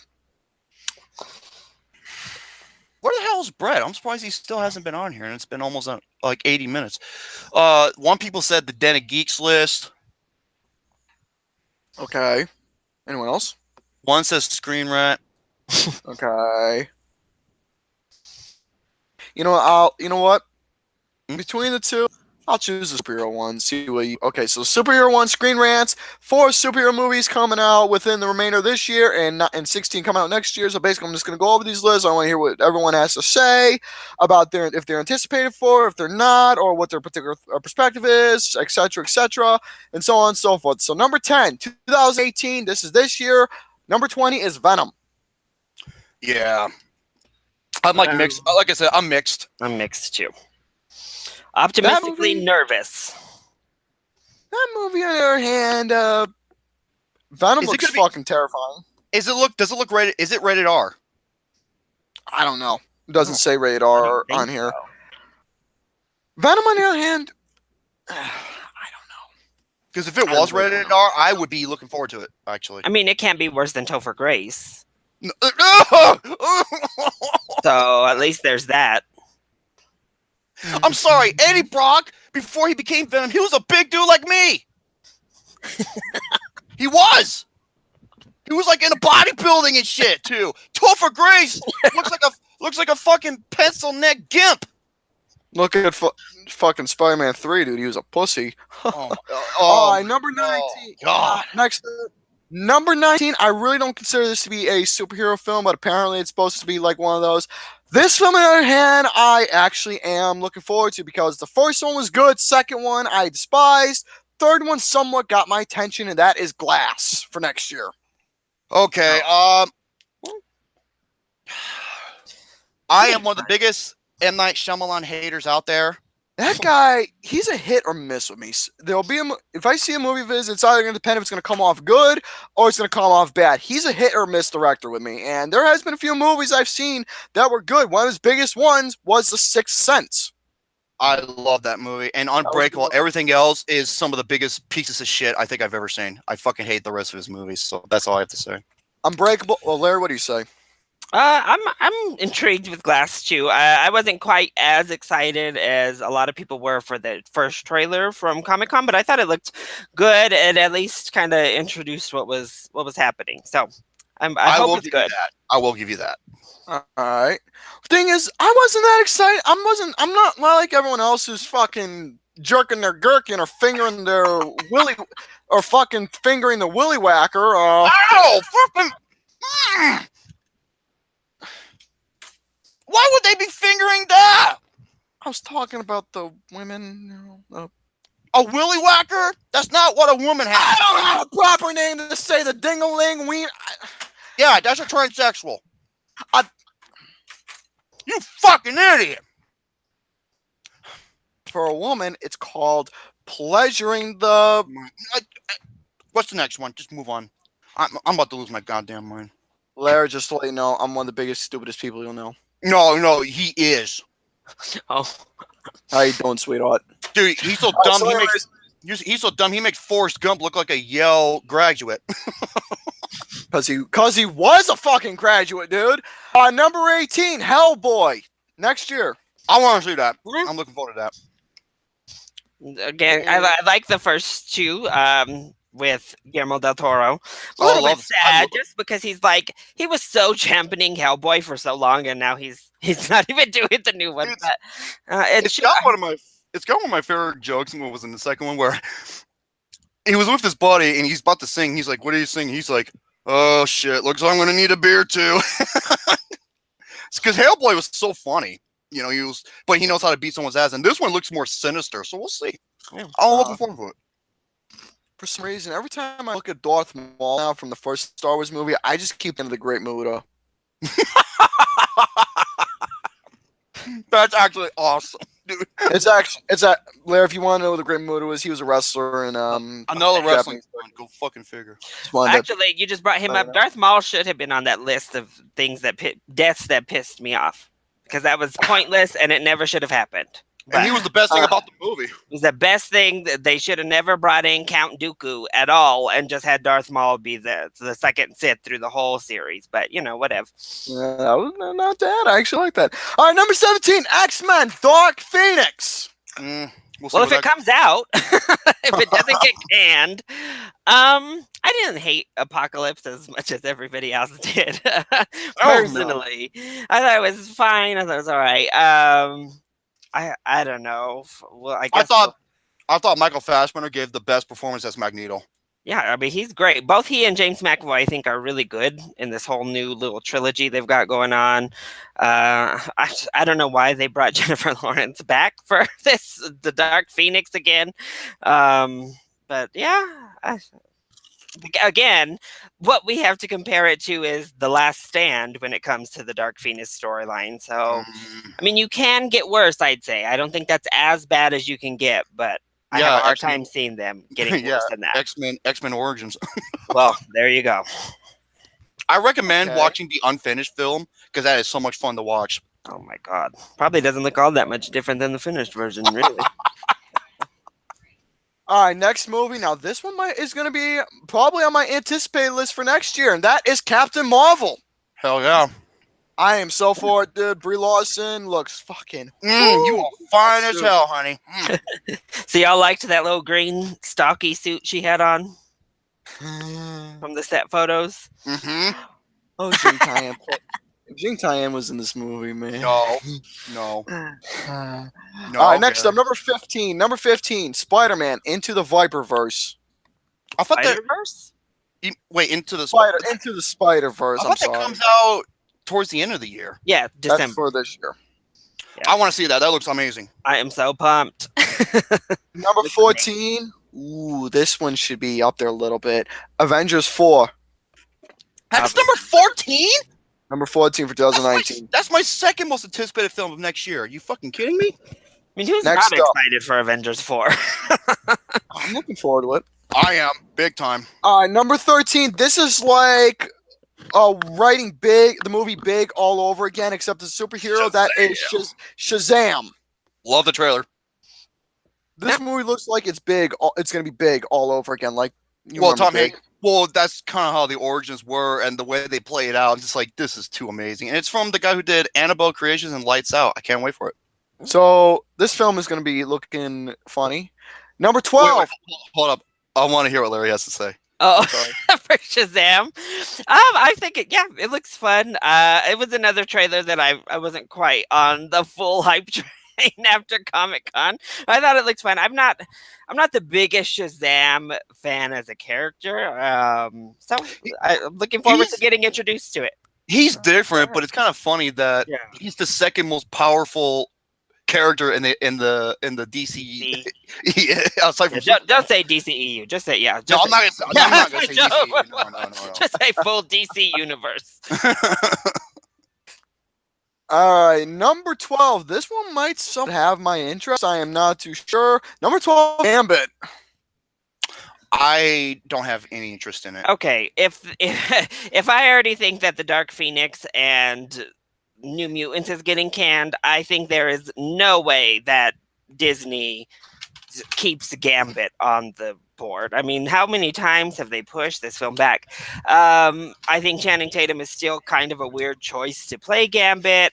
I'd be more interested if we were getting like a Gambit and Rogue movie, both of them. Like, I would be more interested in the story in general, but we'll see if it gets released ever, because they keep saying yes, they keep insisting yes, but I'll believe it when I see it. Okay. Next, Spider-Man Far From Home. The sequel. Okay. Next up, number 10, Aquaman. I'm looking forward to it. Yes. Number 9, The New Mutants. I want to see that so bad. Yeah, I hope this is the one I really hope does not get canned because it was on my most anticipated for this year. I was so excited for it. So it looks awesome. I love horror. I love the X-Men. So give me the New Mutants. Okay. Number 8, Joker, 2019. Okay, here's the problem I have with the movie. What makes the character Joker so fascinating is that he was an enigma. No one doesn't know anything about his past. That's why with the Dark Knight movie, he's like, he has no aliases, he has nothing. His past is like a mystery. And that's what made him even more creepier. And now, same thing with Halloween, the movie Halloween. The Michael Myers character and then Rob Zombie fucking ruined it. Yeah. Is it going to be an origin story? Do you know? I don't know all that much about Joker. Let me see this right here. When the news came out, It looks like it's going to be, and if it is, I'm against it. That's stupid. That's a problem Hollywood has is just over-explaining things we never wanted explained in the first place. It's exactly. Like, you don't need to have backstory to everything. Like, leave some characters mystery. They're saying Joaquin Phoenix was supposed to be doing the role. Joaquin Phoenix was supposed to be playing the role. I have no comment. But if you want to tell you right now, dude, fucking Heath Ledger, he's the Joker, dude. Well, or Mark Hamill. For me, it's Heath Ledger because Heath Ledger. Heath Ledger. I'm sorry. God bless his soul. He doesn't do anyone better like him when it comes to Joker. Right, number 7. Or Luke Skywalker himself, man. I think those two are the best. Next up, this one I'm so looking forward to. Wonder Woman 84. Hell, you fucking yes! I'm in. I loved Wonder Woman. So Thank you very much. It was tied for my number 2 film of last year. Hey, James Cameron, suck on that, Willie, you fucking old has-been. Call me a biased motherfucker, but the reason why I'm looking forward to it because it says 1904 in it. There you go. I'm a biased son of a bitch. There you go. I'm looking forward to it because of Patty Jenkins. She's awesome. I'm only fucking around. The reason why I'm looking forward because if you saw the ending of Wonder Woman, it left an amazing suspense. I can't wait to see what's happening in the second film. It was my number 2 of last year too. So hey, film Twitter. Oh, you like that mushroom tip going in your butt? And by the way, 6. Gary, you butthole. Number 6, Suicide Squad 2. Oh my god. I don't want it to happen. No. Number 5. Wait, why are they releasing a Joker film and a Suicide Squad film in the same year? I don't know. That's weird. Okay. That I have no comment on. All right, next up, Marvel Rising Secret Warriors. What? Say that again, Gary. It says right here, Marvel Rising Secret Warriors. That's the next one. It's supposed to be coming out by later this year. I never heard of it. Next up, number 4, Reign of the Superman, 2019. Are these like animated? Yeah. Okay. Okay. Next up, number 2 is the Lego Movie 2, the second part. Is Phil Lord and Christopher? Oh no, Phil Lord and Christopher Miller's not doing it, are they? It says I don't think so. Yeah, that's what I'm worried about. Because I saw the trailer, I'm just like, oh, this lacks the humor.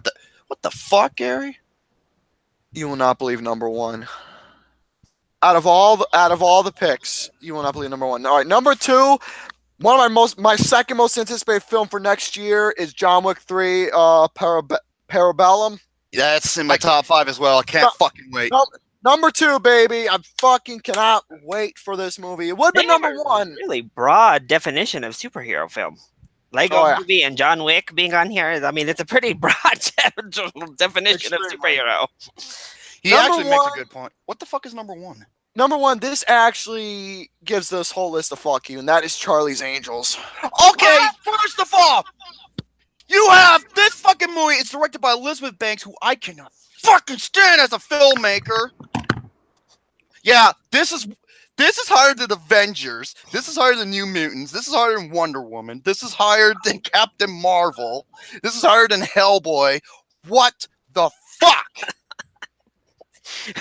Wait, so it's Kristen Stewart. Who else was cast? Oh my god, was it Rihanna? Oh.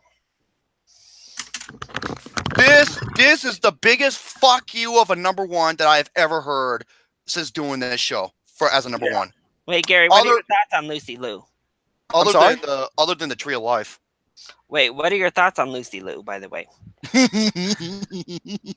Well, where do you want me to begin? I like her cute freckles. Where do you want me to begin with Lucy Liu? Well, I love her as Rennie Sheen in Kill Bill Volume 1. I knew you were gonna fucking say that, dude. Which is my favorite role she's ever done. Boy, where do I begin with Lucy Would you Liu? be more excited for this if they put like Constance Wu in the Lucy Liu role in this reboot? If they just did her, Constance, and Jing Tian as the Charlie's Angels, man, it'd be my most anticipated film of the whole fucking year, man. Well, I know Lucy Liu won't do another Charlie's Angels movie because of her and Bill Murray. Yeah, they hate each other. But Lucy Liu, man, for Lucy Liu being a MILF, man, whoo, I wouldn't mind being a motherfucker again. Jesus, trust me, I've dated a MILF before, and I'm not gonna bring that up. All right, next up, my last topic of the whole night is the top 25 80s style coming of age films, which is from the 80s and 80s themed. Shall we begin? Yes. Number 25 is a movie called This Is England. Never heard of it. Never seen it. Okay, number 24 is a movie called North Shore. North Shore? Any idea? No, nothing? Never heard of it. Number 23, this is one of those movies that you'll either love or you won't love, and that is none other than Napoleon Dynamite. Wait, that came out in the 80s? No, it's 80s theme. 80s theme. Coming films that's from the 80s/80s theme. I will agree. That's a film you either love it or hate it. Me. Hold on a second. Hey, Gary. Feedback. I don't know what to think of it. See, Napoleon Dynamite, I watched that movie. I'm not going to lie. For some reason, I don't know what it is about that movie that just dragged me into actually having some fun with it. I don't know what it was about the movie. I don't know if it was because of the quirks, the quotes. What? Oh, okay, I got to read what Danny. I'll tell you a little bit. I'm sorry about that. I got to read what Danny Boy says. He says Elizabeth Banks is also a massive hypocrite because she accused Steven Spielberg of being sexist, yet she's doing the Charlie Angels reboot. Thank you very much. And she also directed the period scene in movie 43, by the way. Yeah. Oh god. Yeah. That is like legitimately my least favorite film I've ever seen in my entire life. It's movie 43. You know the worst thing is? I had to see this in the theater because I was writing for the paper at the time, and I thought the movie was over because they were doing credits, and all of a sudden, here comes the worst fucking skit that involved James Gunn with the cat. This film's not fucking over yet. It was my number 3 worst film of the year. It is so terrible. Oh, it's so bad. So terrible. The Farrelly brothers, go fuck yourself. I'm sorry.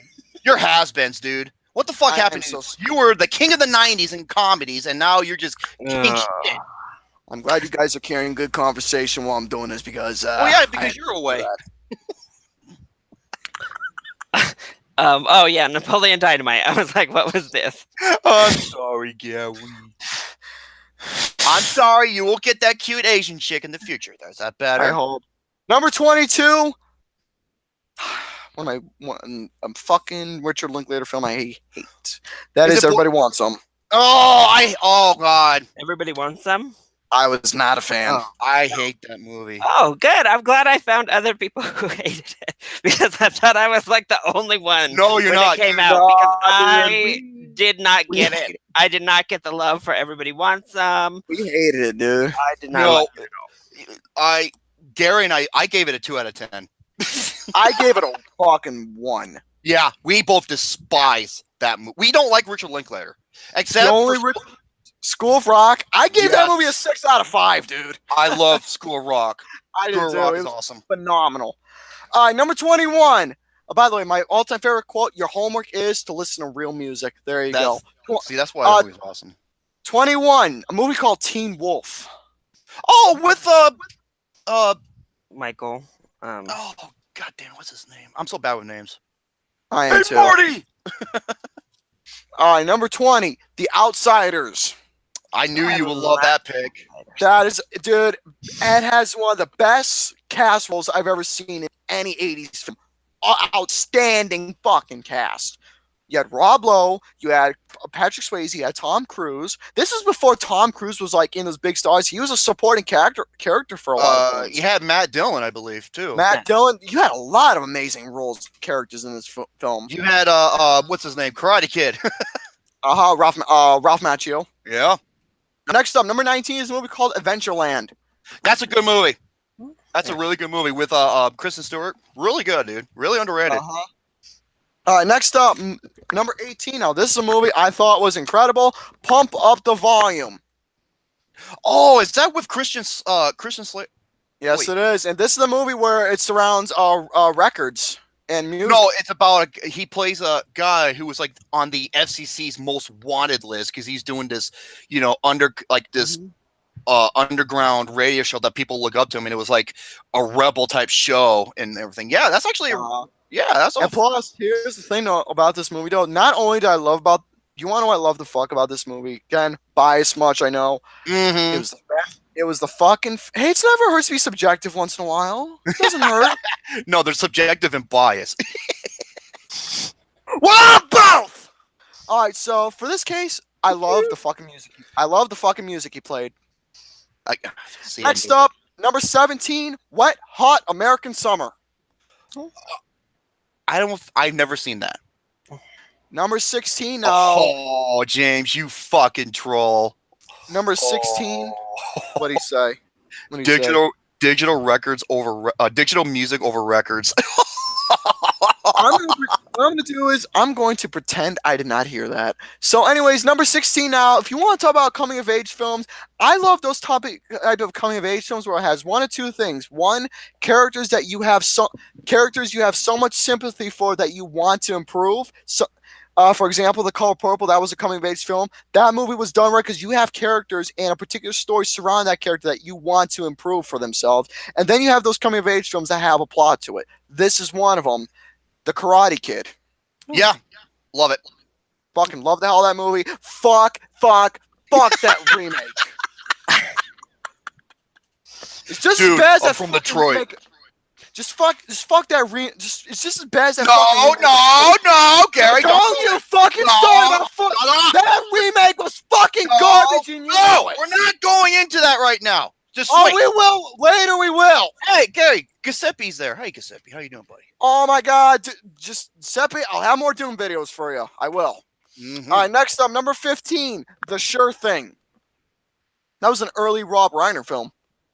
I was just thinking, it's like, wait, that sounds familiar. Yeah. It was an early John Cusack film. All right, number 14 is a movie called School Days. Not too familiar with that one. All right, let me get to the next page. Excuse me. Oh my God, you and your sneezing. Damn Jesus, Gary. Thank you very much, sweetheart.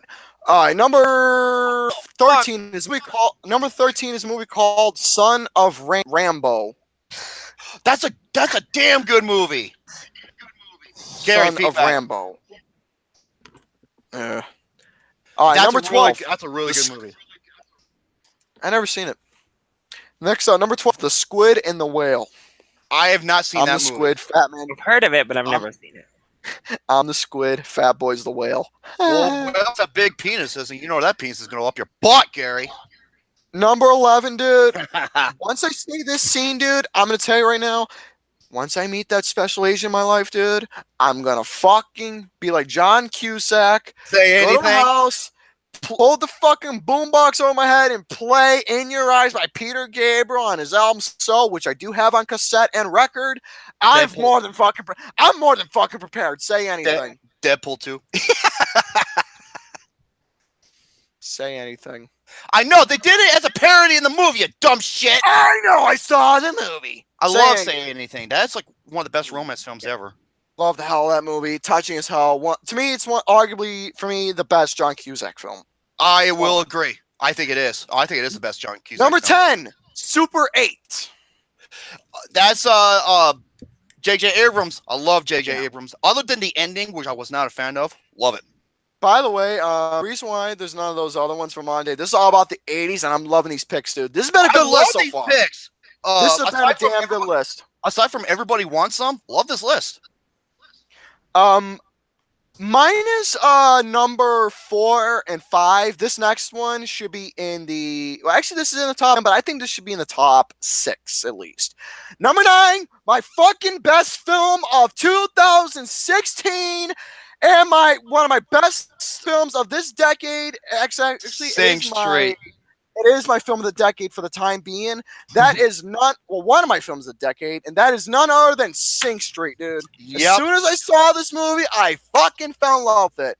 People told me, Gary, you're gonna love the fucking hell of this movie, and guess what happened? I did. Same with Ready Player One. By the way, La La Land, Sing Street did it better in first. Okay, as you were. Dude, look at this. I got the fucking soundtrack. We were talking about Oscars earlier. One of the bigger robs recently was at least for best original song. The fact that thank you. That's been the winner right here. Didn't even get nominated. It was huge. Drive it like you fucking stole it. That should have won, but no, it goes to what did it go to for La La Land? I forgot what something like City of Stars. Give me a fucking break.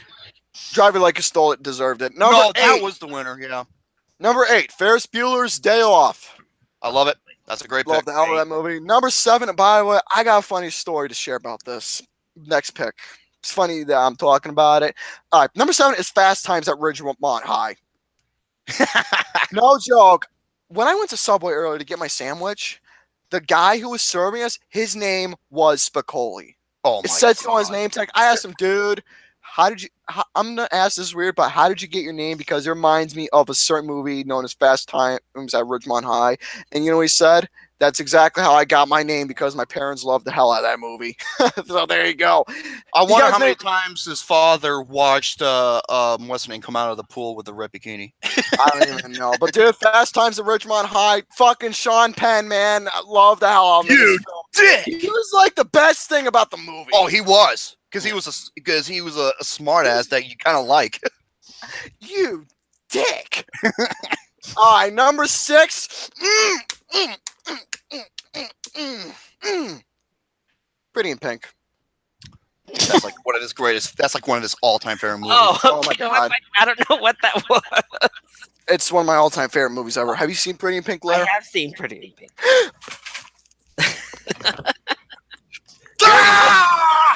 Gary, you look like a retarded gorilla.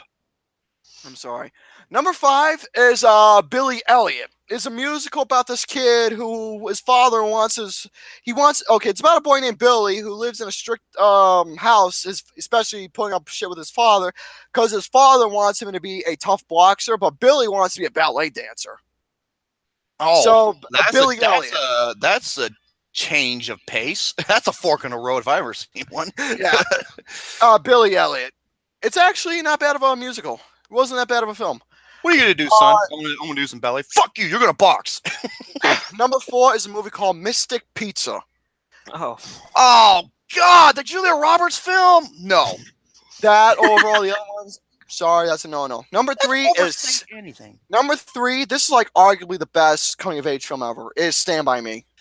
Rob Reiner. Hell yes. Love it. Number 2 is E.T. the Extra Testicle. Hold on. The Extra Testicle. That's a hell of a porno. There you go. I just bought the steelbook for E.T. Attaboy. By the way, I do enjoy your Blu-ray hunts, by the way. Awesome series. Oh, yeah. Thanks. Did you know that Harrison Ford has like a slight small cameo? He was the one listening to on the radio with a close-up view of him. That was Harrison Ford. And number 1 is The Breakfast Club. Okay. I had a feeling. Like, if it's not, especially after this top of all right, gentlemen. All right, Tubby, I had to end it quick because I'm getting fucking bugged right now. So, Tubby, go ahead. Floor is yours. Well, don't get splat. Okay. Now that, Gary's done, a.k.a. amateur hour's over.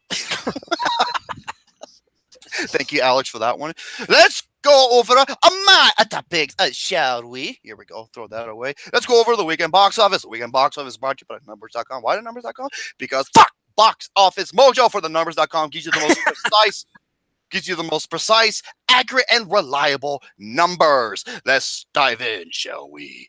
Here we go. And from what I've heard, There's a couple big things about this particular box office because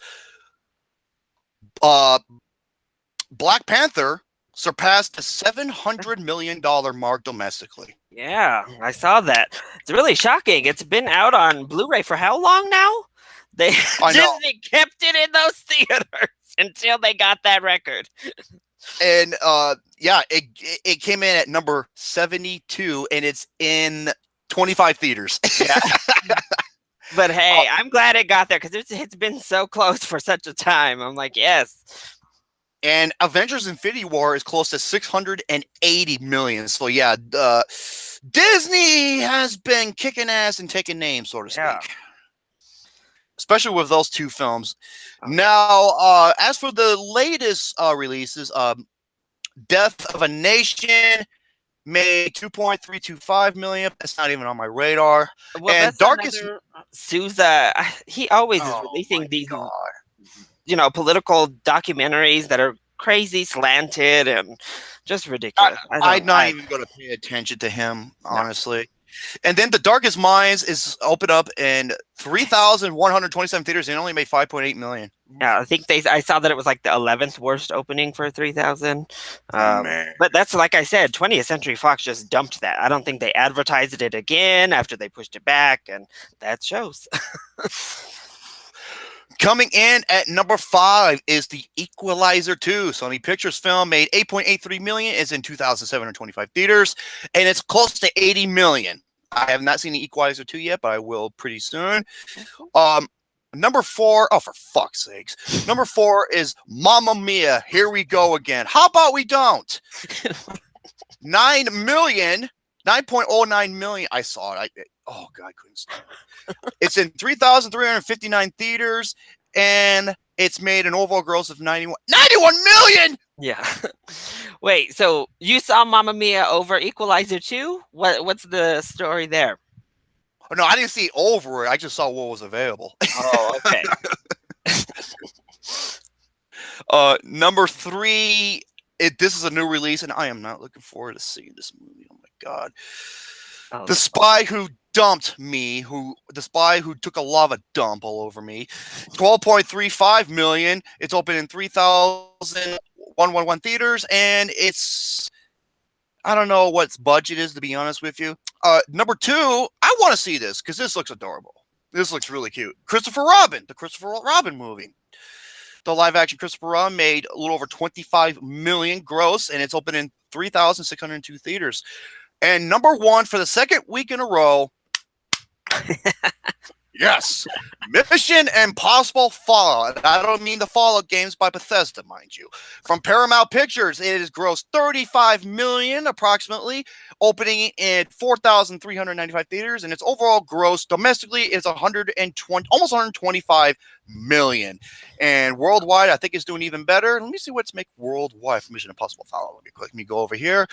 Worldwide, 216 million, and it's still climbing. I'm so glad. This movie deserves every fucking penny that it rightfully deserves because it is a masterpiece upon action. Yeah, and that was a tiny drop, I think. It was a really good hold for that. And it's pacing ahead of Rogue Nation in most of every country that it's opened in so far, so it's looking good.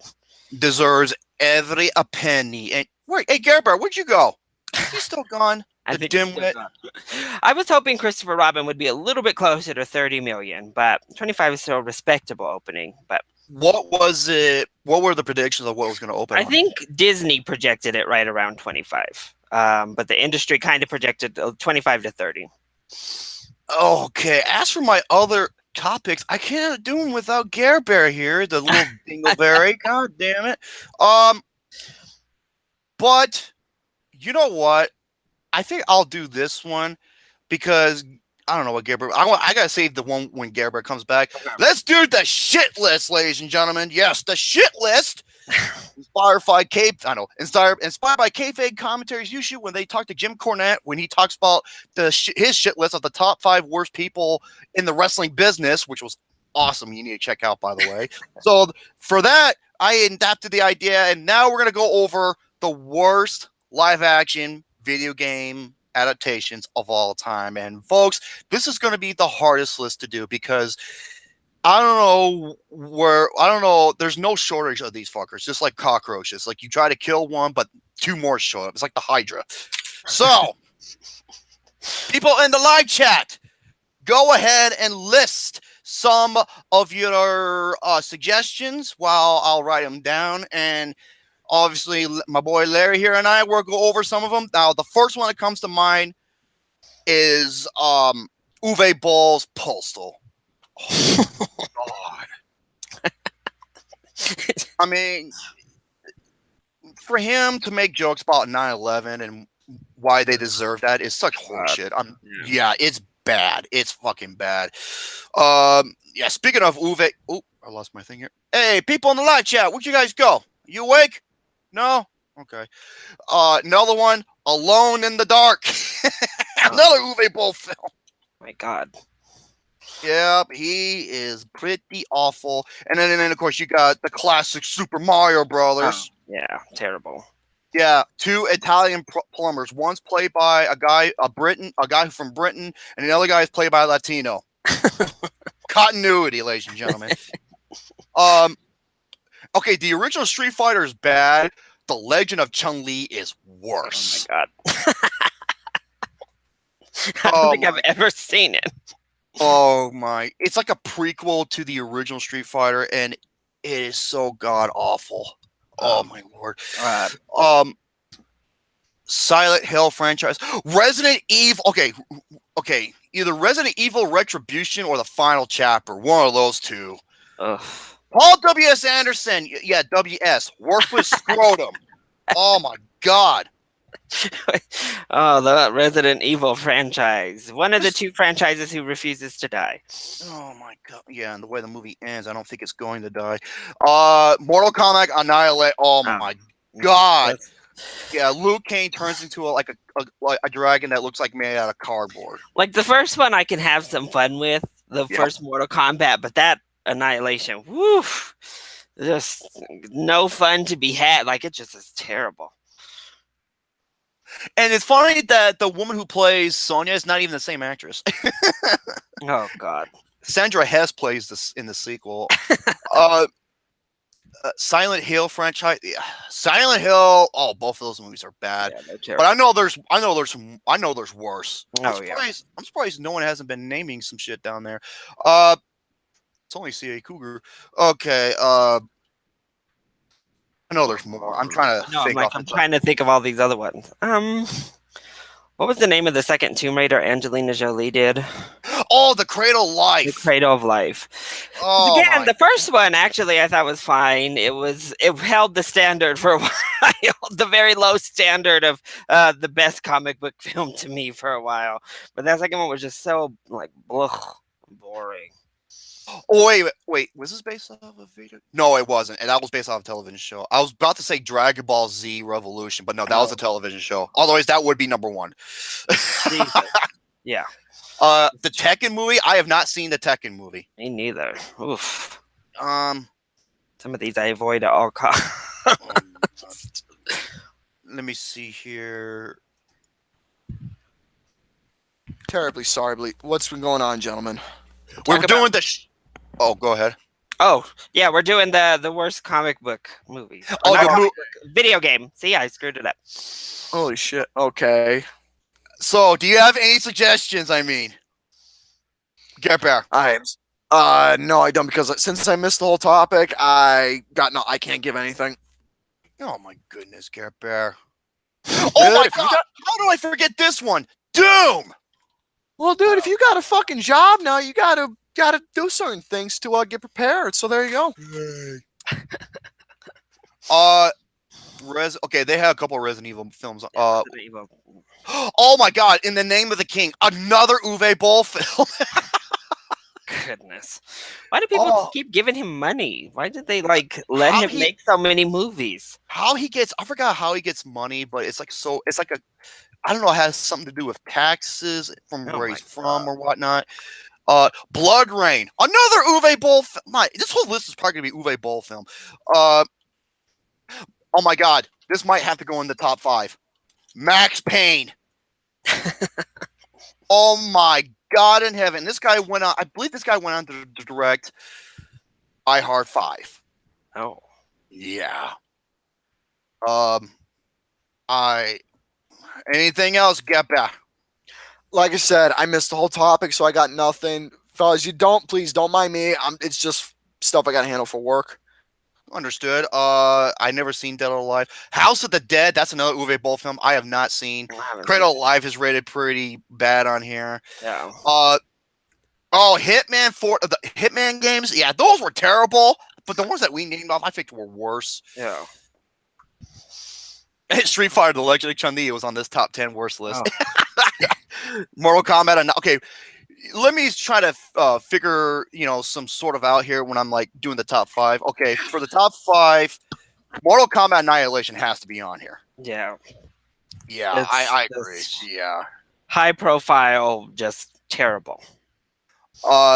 So I'll remove this from the list. Postal has to be on here because not only is it just pathetic, but it's just offensive. Offensive beyond all means.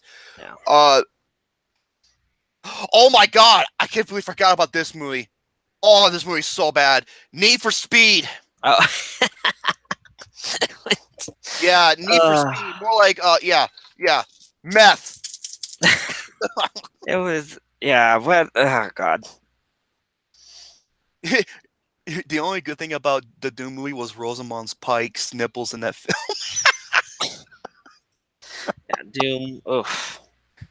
Assassin's Creed, that was terrible and boring. I didn't think it was one of the absolute worst. No, I wouldn't put it on the worst. And on this list, their pick for the overall worst is Postal. Oh, well, there you go. Yeah.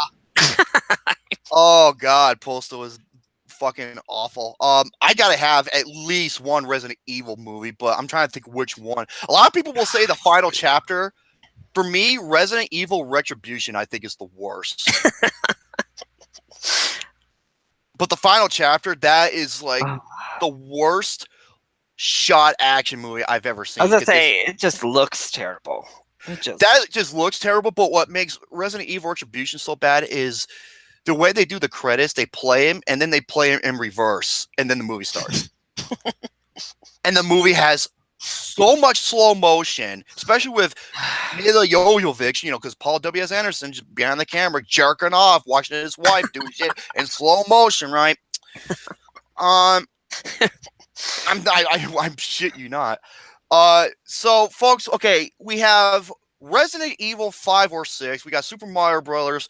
We have Alone in the Dark. That classic masterpiece with Tara Reid playing a scientist, mind you. We have Monkey Want a Banana? Gary?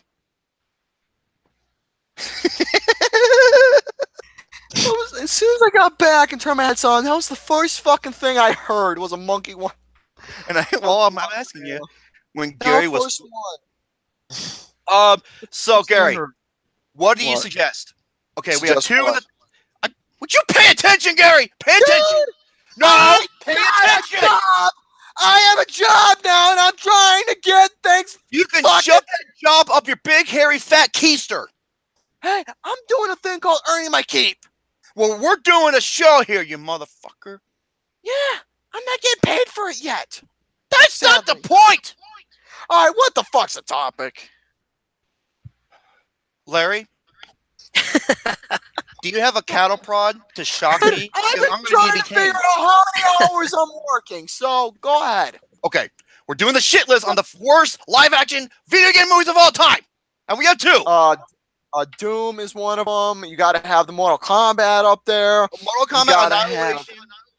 Mortal Kombat Annihilation is in the top 5. Got to have the Resident Evil one. Resident Evil films. Which one? There's 6 of them. It's like pick your poison. Final chapter was pretty bad. It's between 5 or 6. So I'll put just for the time being. Hey, Gary, feedback. I'll just put Resident Evil Retribution or Final Chapter, and I'll just Okay, 2 more. Watch. Hey, Austin. Austin's in the chat. Hey, Austin. Austin Putnam, aka the Tripod. Why do I call him the Tripod? Think about it. He's tall as a skyscraper, and he's thin as a rail, and he's always wearing baggy jeans. Gee, why? Hey, I Austin. don't think this would be on the list. So, that would not be on the list. Warcraft was not good, but I don't think it's one of the absolute fucking worst. Assassin's Creed, Prince of That was Persia. pretty bad, but I don't think it's one of the worst either. Hey, Silent Hill. Okay, I knew it. Austin said, "Fuck the final chapter," because we're doing the worst video game movies of all time, and he hates Final Chapter so much. It was his worst film of the year. I can't. It was pretty bad. Oh, it was awful. Yeah. I think Retribution was worse. That's just me though, but yeah, I don't know. I just put either Retribution or Final Chapter. Something tells me to put Max Payne on here because fuck.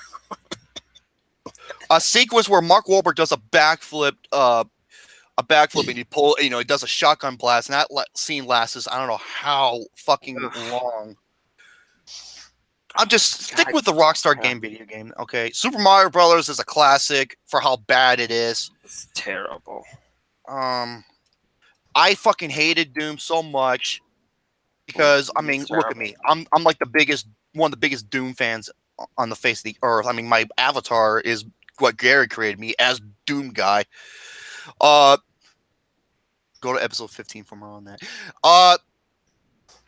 Let's see. In the Name of the King, of Dungeon Sea's Tale. It's so bad, but you can probably laugh at it for how fucking awful it is. Gary, what are you doing? Don't worry about it. No, what are you doing? Just continue doing the topic. You're wasting time worrying about. You're supposed to be involved in this. Yeah, I don't know many multiple video game movies, man. Yeah, because you're in the dark all the time, you dumb shit. Okay. Look, the reason why I haven't been focusing or paying attention because I'm trying to get my shit together for fucking work. Well, good for you. You're not doing House of the Dead. I have never seen that movie. I gotta work tomorrow. We're doing the show now. Okay, Larry. I'm trying to get my. All right, go ahead, finish. Okay, Larry. I'm not going to need a caliprod. I'm going to need a telephone pole to stop me. Okay. Okay. Blood Rain. Hey, you get to see what's her name, Terminator 3, the Terminator 3 chick naked. So I'll take that off.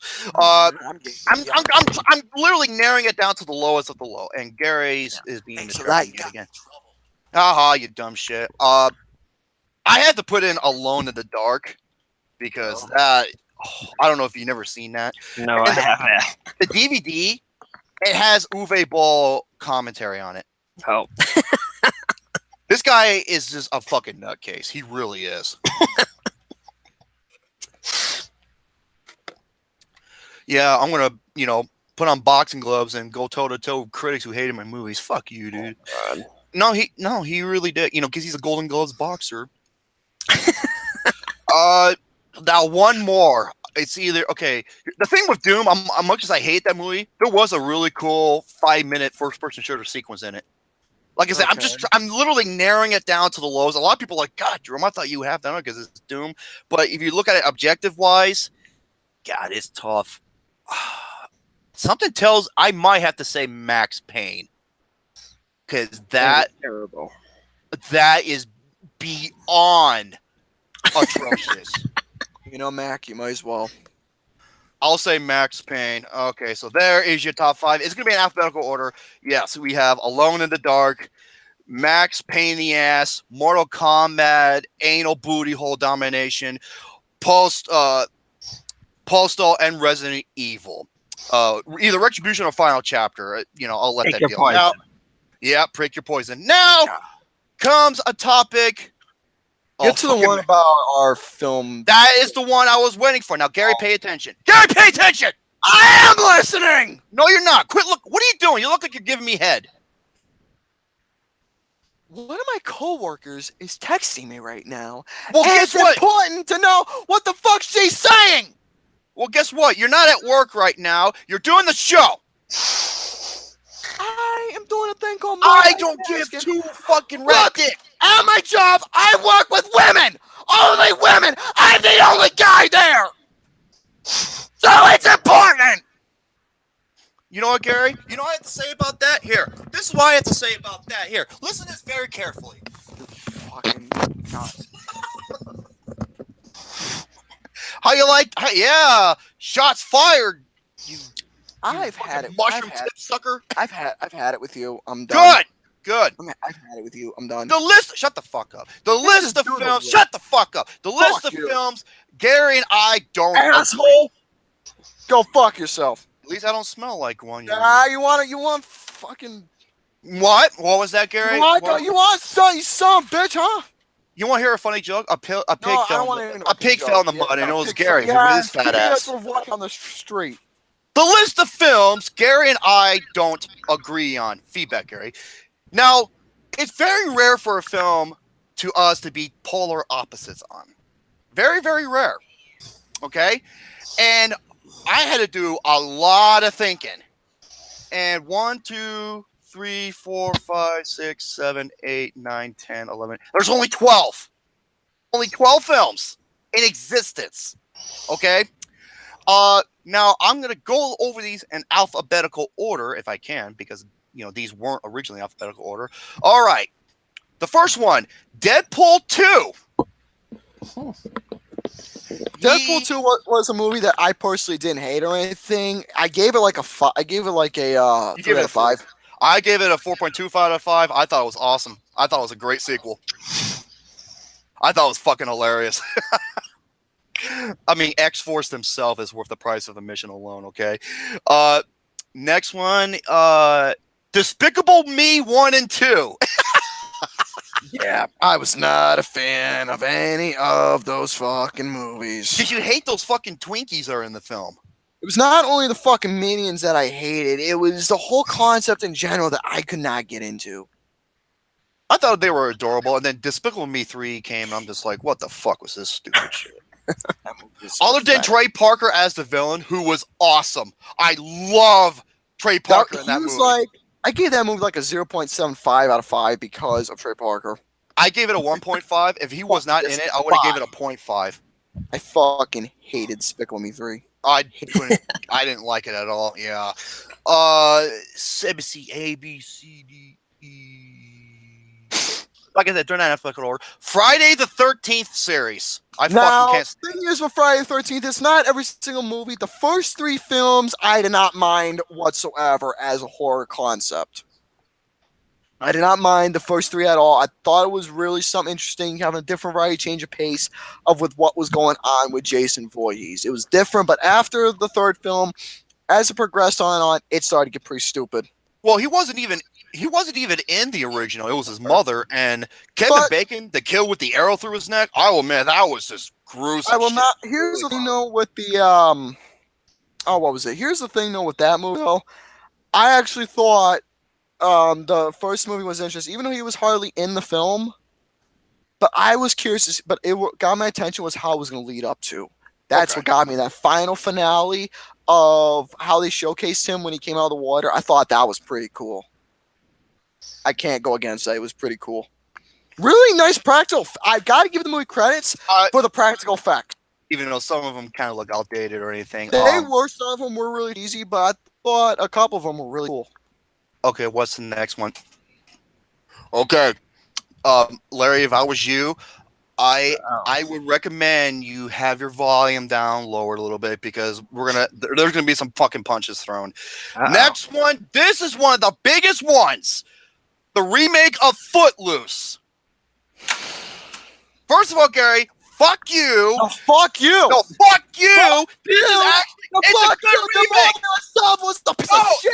No, it's not. It's a different take, and it's a good remake. It's not a good fucking remake, you son of a bitch. No, you can look at just a bunch of adolescent teenagers and make this a country theme. Because it's a different environment. It takes away everything that the 80s Footloose stood for. It took away everything of who Kevin Bacon character was about, and they turn him into a fucking dickhead. He wasn't a dickhead in this movie. He was a fucking dickhead. Where do you think Miles Taylor got his breakthrough performance? It was from the remake of Footloose. He did not deserve his best performance. Should not have been in this movie. It's not. It's his breakthrough. His best performance is in Whiplash. You dumb shit. Which is pathetic that it had to be this movie. Whiplash should have been the remake. bigger one. Do something different while still embracing the original. You fucking nincompoop. Oh, I'm gonna start doing a fucking rodeo to Footloose. How fucking clever. It was in a country setting. Bad bullshit. Are you gonna expect to see a cowboy doing that in India? You fucking retard. Country setting at all. Oh my god, the dude. fucking country setting was pathetic. That wasn't pathetic. It actually made sense. It made sense with the environment that it took place. I thought it was a big piece of shit. Yeah, because if it's not the 80s, I'm gonna shut the fuck up. If it's not the 80s. Fuck this remake. Next movie. Next movie, please. Okay, next movie. So, yeah, at least I warned Larry over here. Hey, LC Junior Daycare. Next movie. All right. I didn't know that there were such passionate feelings about the Footloose remake. Oh, extreme passion. That was actually got good reviews. It has like a 77% rating. Yes, it was pretty shitty. No, it wasn't. You fuck off. It was shitty. It was shitty. Okay, E, F, G. This is gonna be funny. Ready? Gremlins.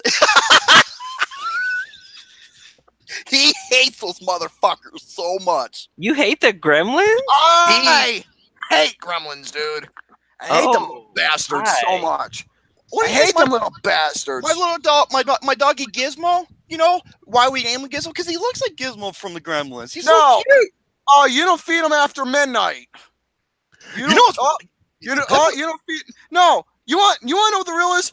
You don't feed a woman after midnight when she's on her fucking menstrual cycle. You should know that, Gary. I know.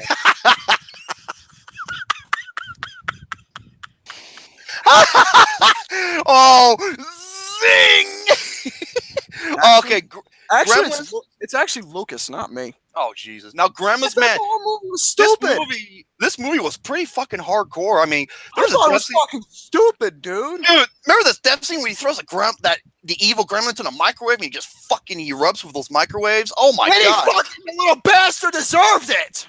And then you have the gremlin when he goes the only thing I liked about the movie was seeing them little fuckers get killed. That was it. Well, remember the gremlin when he had the chainsaw and was going after someone? I was like, damn, man, this was PG at the time. They had some balls back then.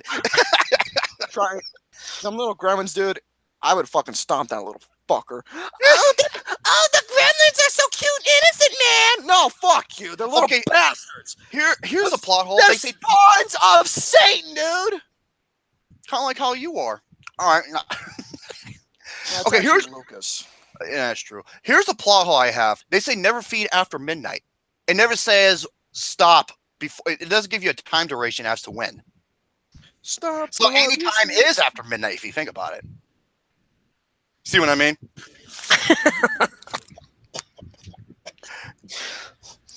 How do you not like Gizmo, though? I know, he's so cute! Oh, yeah, after he turns into a little asshole that he is. He does not turn into one, Get Bear. So cute. You want me to tell you something about cute and innocent? Let me tell you right now. It's like seeing a rich preppy girl. You see a rich preppy girl, she looks so cute and innocent that you just have to date her until you realize she's a little bastard once you get to know her. Is Gremlins like your least favorite movie from the 80s then? You fucking A, it's one of the least. Despise that movie so much. What the hell? What the hell? Where you go? It's like, oh, we can't move to the next one yet, apparently. Christ, Gremlins, dude. Oh, and by the way, hold on. Yeah, remember I told you that my dog looks like Gizzy? Hold on, that's his name, Gizzy. By the way, the reason why I say rich preppy is because I don't like rich people. It's because I don't like rich people. Hey, Gizzy, look how cute he looks. He does look like Gizmo, don't you, booby? There's a difference between that and a dog. And a what, Gary? There's a difference between the gremlin itself and a dog. In a dog? There's a difference. Fuck gremlins, dude. goddamn movie. It's just as bad as ABCDEFG. Okay, next one. Now this is one this was one of my biggest surprise films of last year. Oh. Happy Death Day. Oh my god. Now, I was not a fan of it. I thought I was lost with the movie, dude. I thought it was just completely stupid. This is what I said. The first 15 or 20 minutes was awful, but once the gimmick starts kicking in, I had a fucking blast watching this I could not get into the whole gimmick at all, and I could not see the appeal. I my thought God, it was completely dumb. I thought it was dumb. Yeah, this is when Jason Blum wasn't Jason Bum. He was actually Jason Blum. I thought he was a bum when he made this movie. He's a bum for doing Truth or Dare in the Purge films. God damn, dude. It continues on. Okay. Death Day was pathetic. Okay, we already talked about that one. What's the next one here? Oh, wait. Happy Death Day. Okay, next one. Hail Caesar.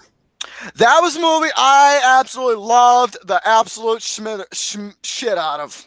Yep. I thought Hail Caesar was incredible concept of what they were doing, showcasing of what the film industry was like in the 1950s, along with a small twist, a capture of one of the leading stars. Plus, the movie itself had a lot of Easter eggs, especially the final act showcasing George Clooney of who he's playing as.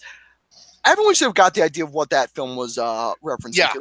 And what was really clever was showcasing a movie in a movie. I thought that was genius. It's a movie about classic movie making, pretty much. The movie itself, I thought it was intriguing as hell. Our main character, the film producer, Eddie something, I forgot his name was, loved the hell out of him. The film itself I thought it was a genius concept. It was on your top 5 best, wasn't it? Oh, yeah, it was. I loved the hell out of that movie. I still watch it. It was that damn good. Yeah, I remember Mark Ellis from Schmoes know that he had on his number 9 worst. I'm like, I don't think it's one of the worst, but for any person who has, not liking it, okay, but hating it, dude, that's a bit too far. I didn't like it, but at least I could appreciate what it was doing. Liking it, all right, I'll take it.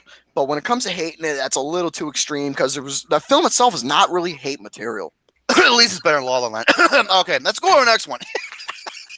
My God. Oh, wow. I'm sorry.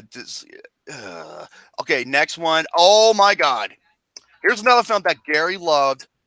I was bored out of my fucking mind. Lincoln.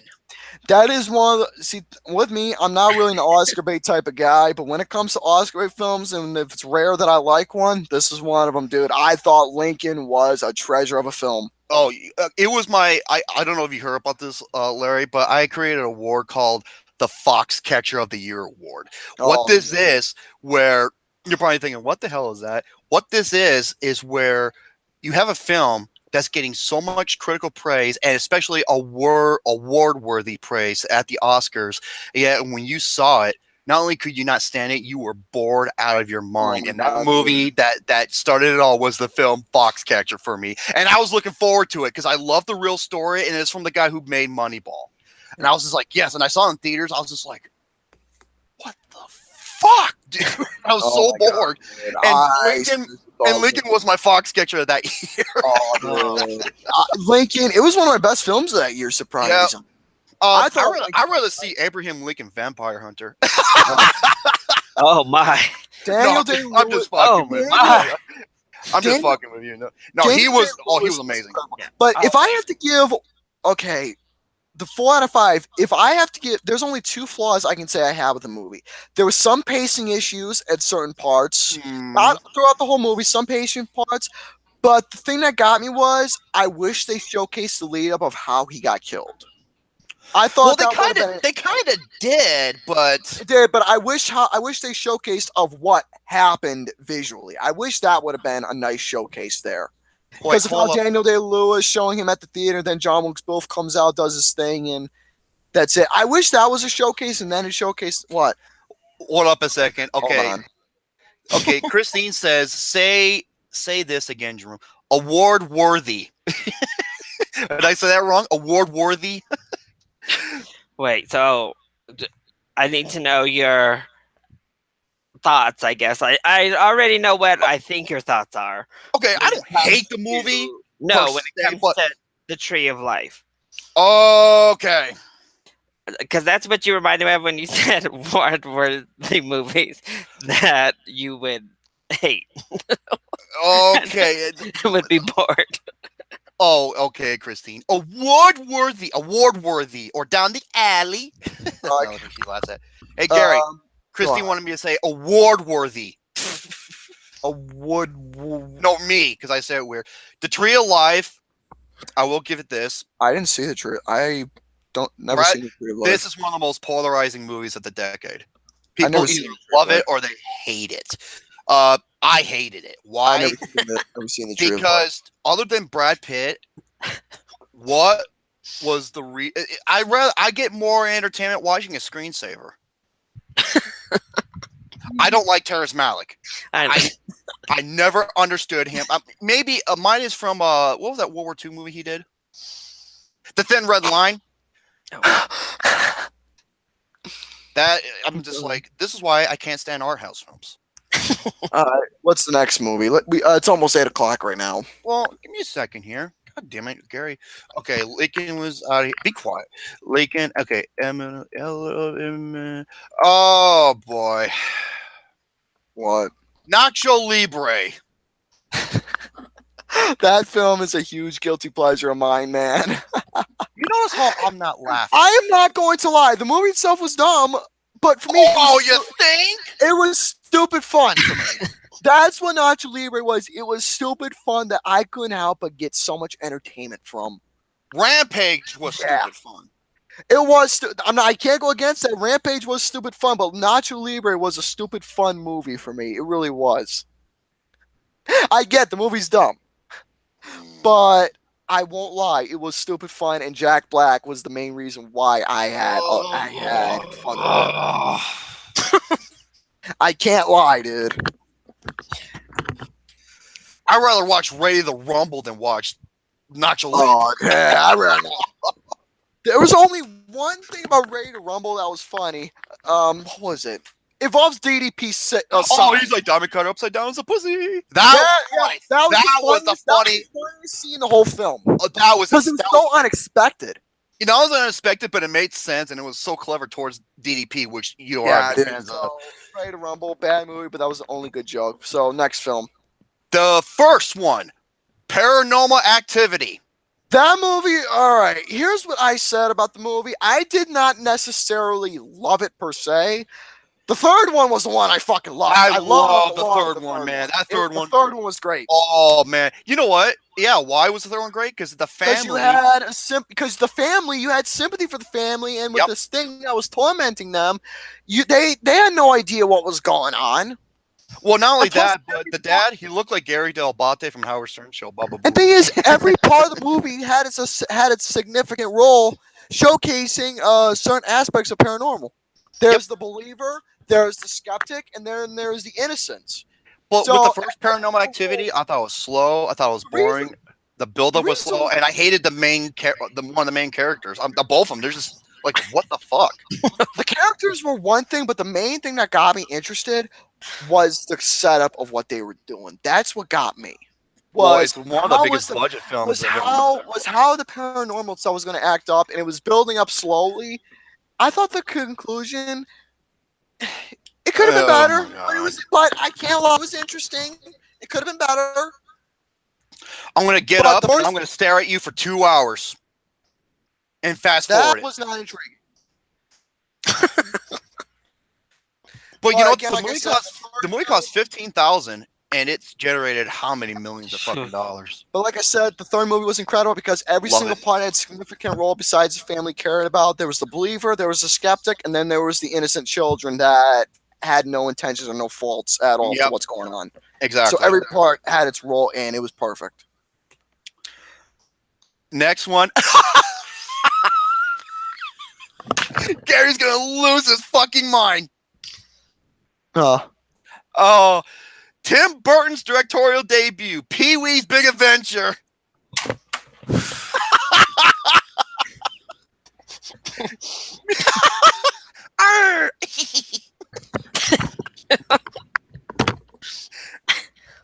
Gary hates Pee-wee Herman. Gary, I loved you in the movie. You were taking a bath and you were playing with your battleship toys. Oh. That movie is so yeah, believe it or not, that was Tim Burton's directorial debut, and oh my god, it's just... Hey Gary, when you get scared, you look like Lars Mars. What does he have? A penguin? Why do you have a penguin? Did George Miller give you a toy? Fuck that movie. Oh come on, you would try to find your bike too if it was that badass. Oh, you really think he didn't mean it, Daddy? Hey, you know the scene? Okay, they fixed it, but if you watch the original cut, you remember that scene when he's pulling the fucking chain out of that box, and that chain is just humongous. But you can see at the very bottom, there's like a hole in the bottom, and it looks like it's like a continuing chain he's pulling up. They forgot to edit that out. Today's secret word of the day is Pussy! Oh come on, you wouldn't want to buy those Mr. T cereal. I don't give a fuck about the Mr. T cereal that was in this movie. I don't. The plot itself, it was creative, but the execution was just fucking annoying. Okay, that movie has like one of the most unexpected, scariest God scenes ever. damn, it was so annoying. When Lars Mars like just showcased what she really is, and I was just like, first time I saw as a kid, I was just like, oh shit, what the fuck was that? I didn't say that, but I was just like, I already knew it was coming, dude. I wasn't scared. No bullshit. How did you know that was coming? I thought it was stupid. No one could have predicted that when you saw it for the first time, seeing Lars Mars, driving driving an 18-wheeler. Driving an 18-wheeler. I was like, oh, booga, booga, booga, booga. And she just does that shit. I jump out of the fucking truck. Dude, let me tell you something right now. I've seen my fucking grandmother take bigger shits that was scarier than this. Why are you looking at your grandmother's shits? I've taken bigger shits that was fucking terrifying than that. I see how he changes it. Jesus Christ, dude. Today's episode is brought to you by Lay's Stacks. You want to know what was fucking You want to know what's fucking terrifying? Yeah, it's probably the size of this thing right here. You want to know what's fucking... I can name a lot of things that fucking terrifies me more than this. Yeah. Heights. Yeah, the fucking the tower, roller coasters, needles, clowns. Don't get me fucking started. Well, clowns is different. Fuck. Well, I know another thing that's scary. Your reflection. All right. And the last one. Look, that motherfucker. He says so much shit, and I can't help but terrified of him. Yeah. And the last one. Whoa. Hey, Gary. Okay, here we go. And the last one. 999. I thought that was. Well, there is. Elf. Oh my God! How did I forget that one? How do you hate Elf? Hey, I'm singing. I'm in a store and I'm singing. I don't give a fuck if he was raised on fucking La La Land for all I care. I don't give a fuck. I don't care if he was raised on fucking Teletubby Land. I don't care. Tinky Winky. I don't give a fuck if he was fucking born at a Fisher-Price house with Fisher-Price Balor. Fucking that would suck because your bed and everything be made out of plastic. Fucking calling Barney yellow or playing with Barbie dolls. I don't give a fuck if he was raised in that. You don't act like a fucking asshole. Yeah, you know what? Guess you also play with Barbie dolls and they made it work. Pixar. Toy Story 3. That was different. Those were different. God damn, dude. The X-Men origin jab made me go Elf. Oh, dude. Oh, I love it how Artie Lang plays Santa. He was like the only good thing I like. Oh, you don't. Dude, I love Elf. That movie is so funny. It's so It's so heartwarming. It's so charming. Not for me. Because. Oh my God, Gary. Because I have no heart. There you go. Because you're too fucking ugly to be an elf. If I was an elf right now, you little midget. If I was having an elf right now, I would have a bottle of Jack in one hand, a cigarette in the other, and tell everybody, "Hey, what would you like for Christmas, you little bastard?" Yeah, get out of here. That was Artie Lang. God. You want to know? You want me to give you a Christmas movie that was heartwarming, touched my soul, and was fucking beautiful? My favorite Christmas movie ever, The Polar Express. That's funny because that's a movie where people either love it or hate it. For those It's who like a hate mixed it, reaction. I will not understand the hate. Oh, I The thought it was The fun. movie was beautiful, dude. It was fucking beautiful.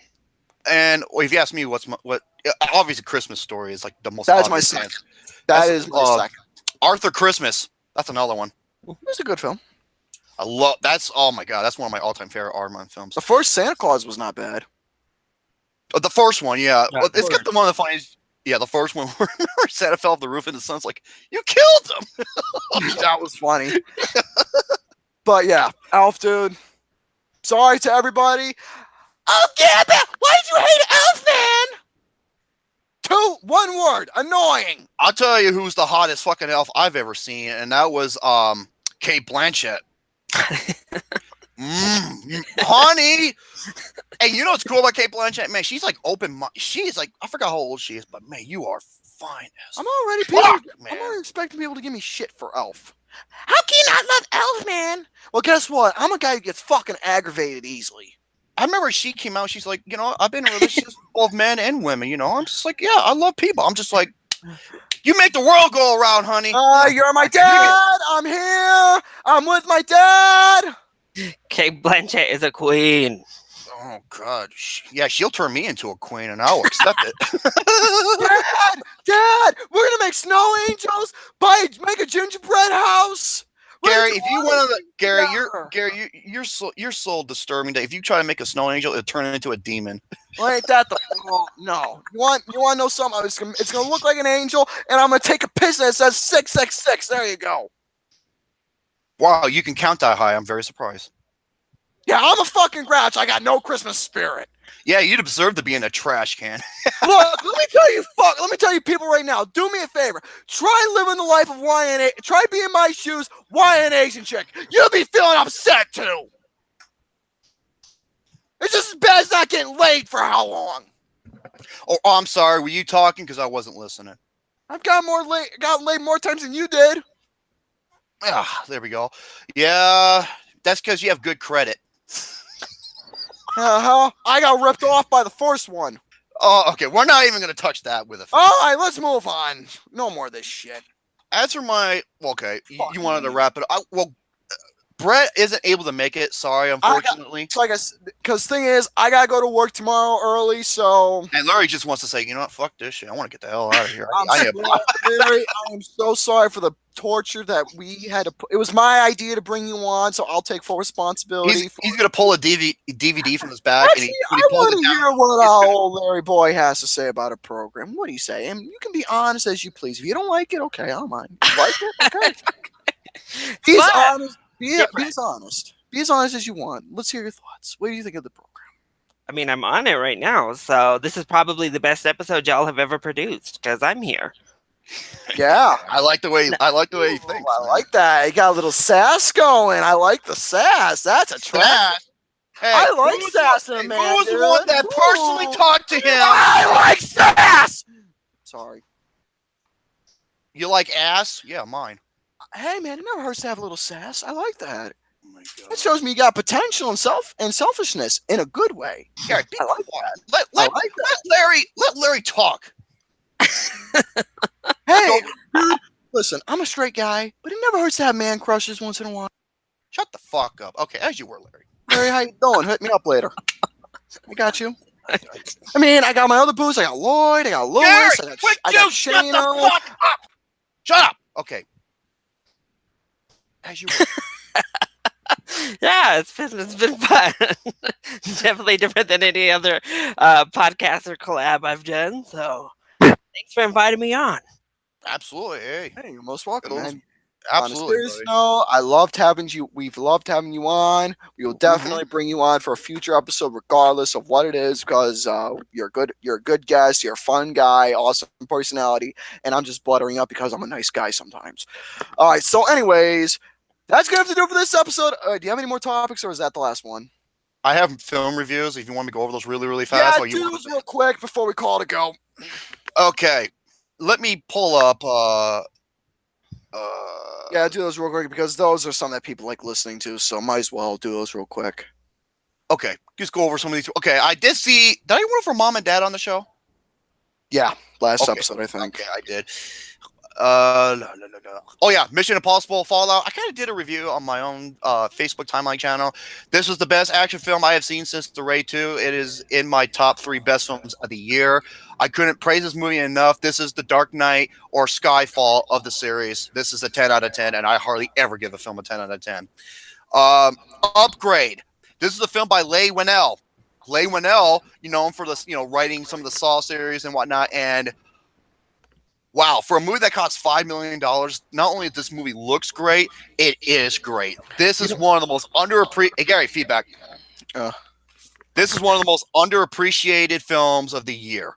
You want to know some when it comes to certain directors, writers, directors, etc., who started off small, making either bad films or underrated stuff that wasn't that good, then all of a sudden makes a 180 and transfers into something glorious.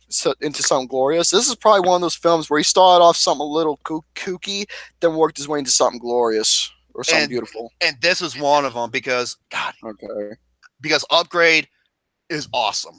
It's got an engaging script, really interesting story that even though it does it's inspired films like RoboCop, a little bit of Total Recall here and there, but it's not those movies because it has a mind of its own. So clever and so it feels like it's something new in a way. 9 out of 10. Love it. Love it. Love it. So underrated.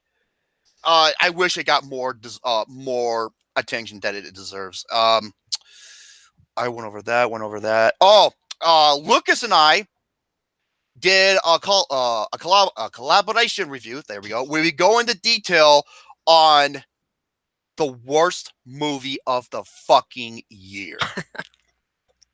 Oh, not Hereditary. No, not Hereditary. No. No, this movie makes Hereditary look like A Quiet Place. It was the first page. The first fucking turd.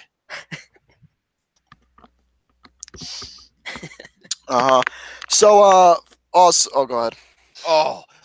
Next one. I know I saw a couple other ones. Oh, Mamma Mia, here we go again. 1.5 out of 5. Stupid, lousy, corny, and cringy. Sure, there are some great performances by Lily James, aka John Matthews' wife, and Amanda Seyfried. Those are the best performances. Aside from that, if you're looking to see Meryl Streep in this film, guess what? She's only in it for 2 minutes of the whole movie, and it's towards the end. And yet she's billed as main cast. Bullshit. So, just terrible. Just don't bother. And then Hotel Transylvania 3. I wanted to like this movie so much because I adore the first movie. Jendy Tarantowski. This guy is a legend. Guys behind, Powerpuff Girls, Dexter's Laboratory, Star Wars, The Clone Wars, the animated series, and of course Samurai Jack. The guy is a fucking legend in the animated genre, And the first Hotel Transylvania was a huge shocker to me. It was clever, it was bright, it had amazing visual gags, and it was a really good tribute to the classic monster horror films. Hotel Transylvania 2, while not bad, it was somewhat of a letdown. This movie, the problem with this is that it's geared towards kids. And what I mean kids, I mean it's wacky, it's over the top, it's ADD inducing, and it gets on your fucking yes, him, and it gets on your fucking nerves really, really fast. There are some funny visual gags, and the movie looks absolutely beautiful, but those gags and some of the jokes go way too far along, and it's just so overly ridiculous for its own good. I give it a 4 out of 10, unfortunately. Okay. It's because I love Jenny Tarantowski, man. I'm a big fan of his, and this has nothing to do with Adam Sandler because I'm the biggest fucking Adam Sandler hater on the planet. I think Happy Madison Productions are terrorists themselves that needs to get a nuke drop onto them.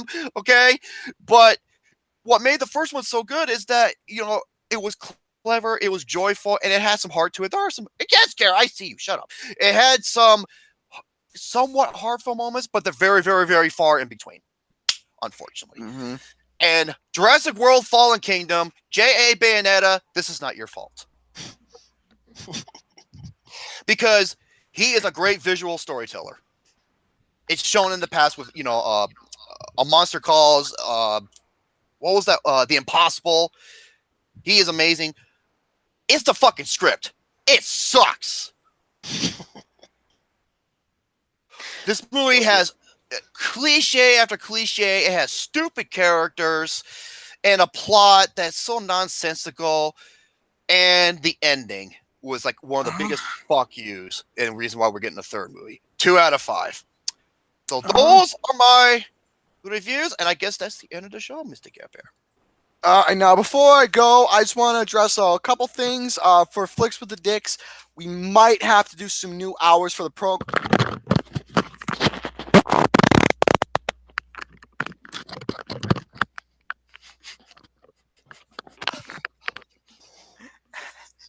What the Man, my eyes are burning, and I'm not even near you.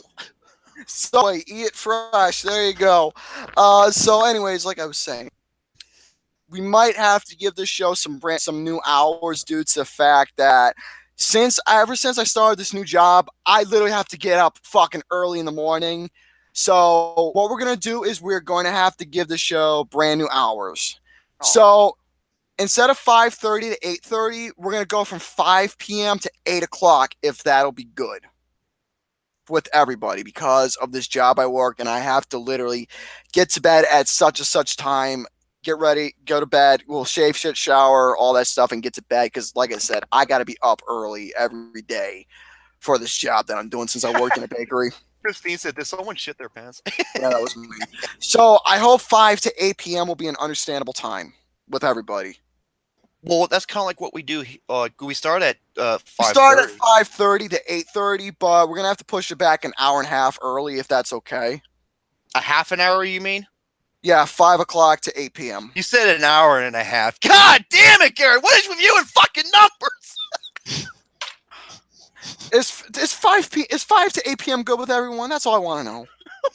Because that's the hours I'm going to have to do because of this fucking job I'm doing. So is that good with everybody? 5 to 8 p.m.? Go see the counting count from Sesame Street, you fucking retard. Is it good, yes or no? Yeah.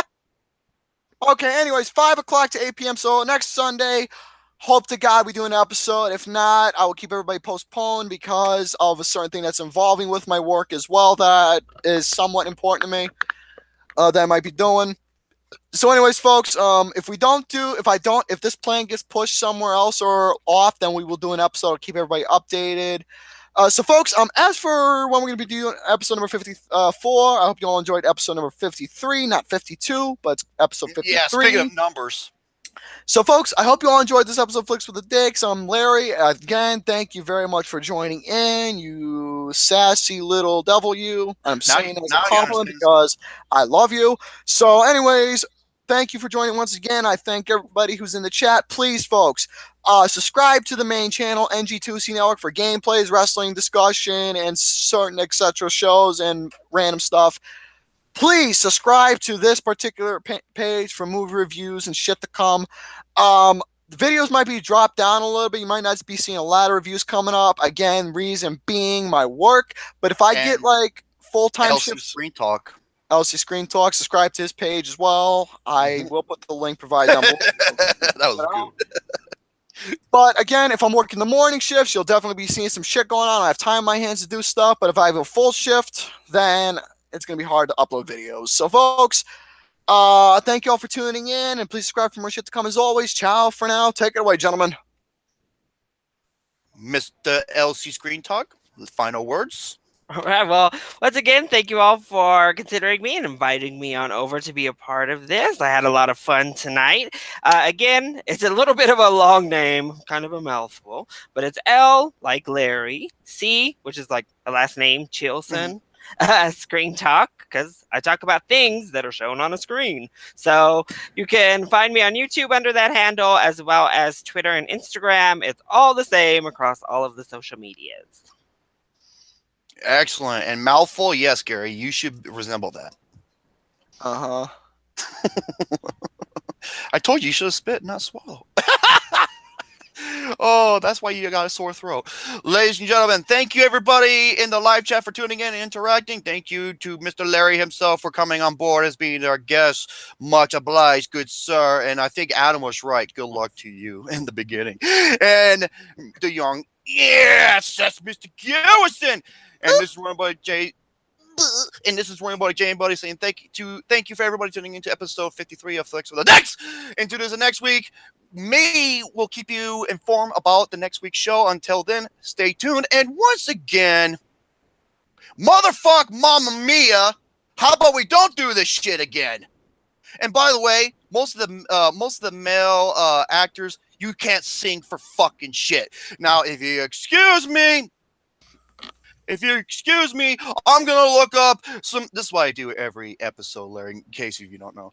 I'm going to look up some sweet female porn starring Nina Lawless. Good day, everybody.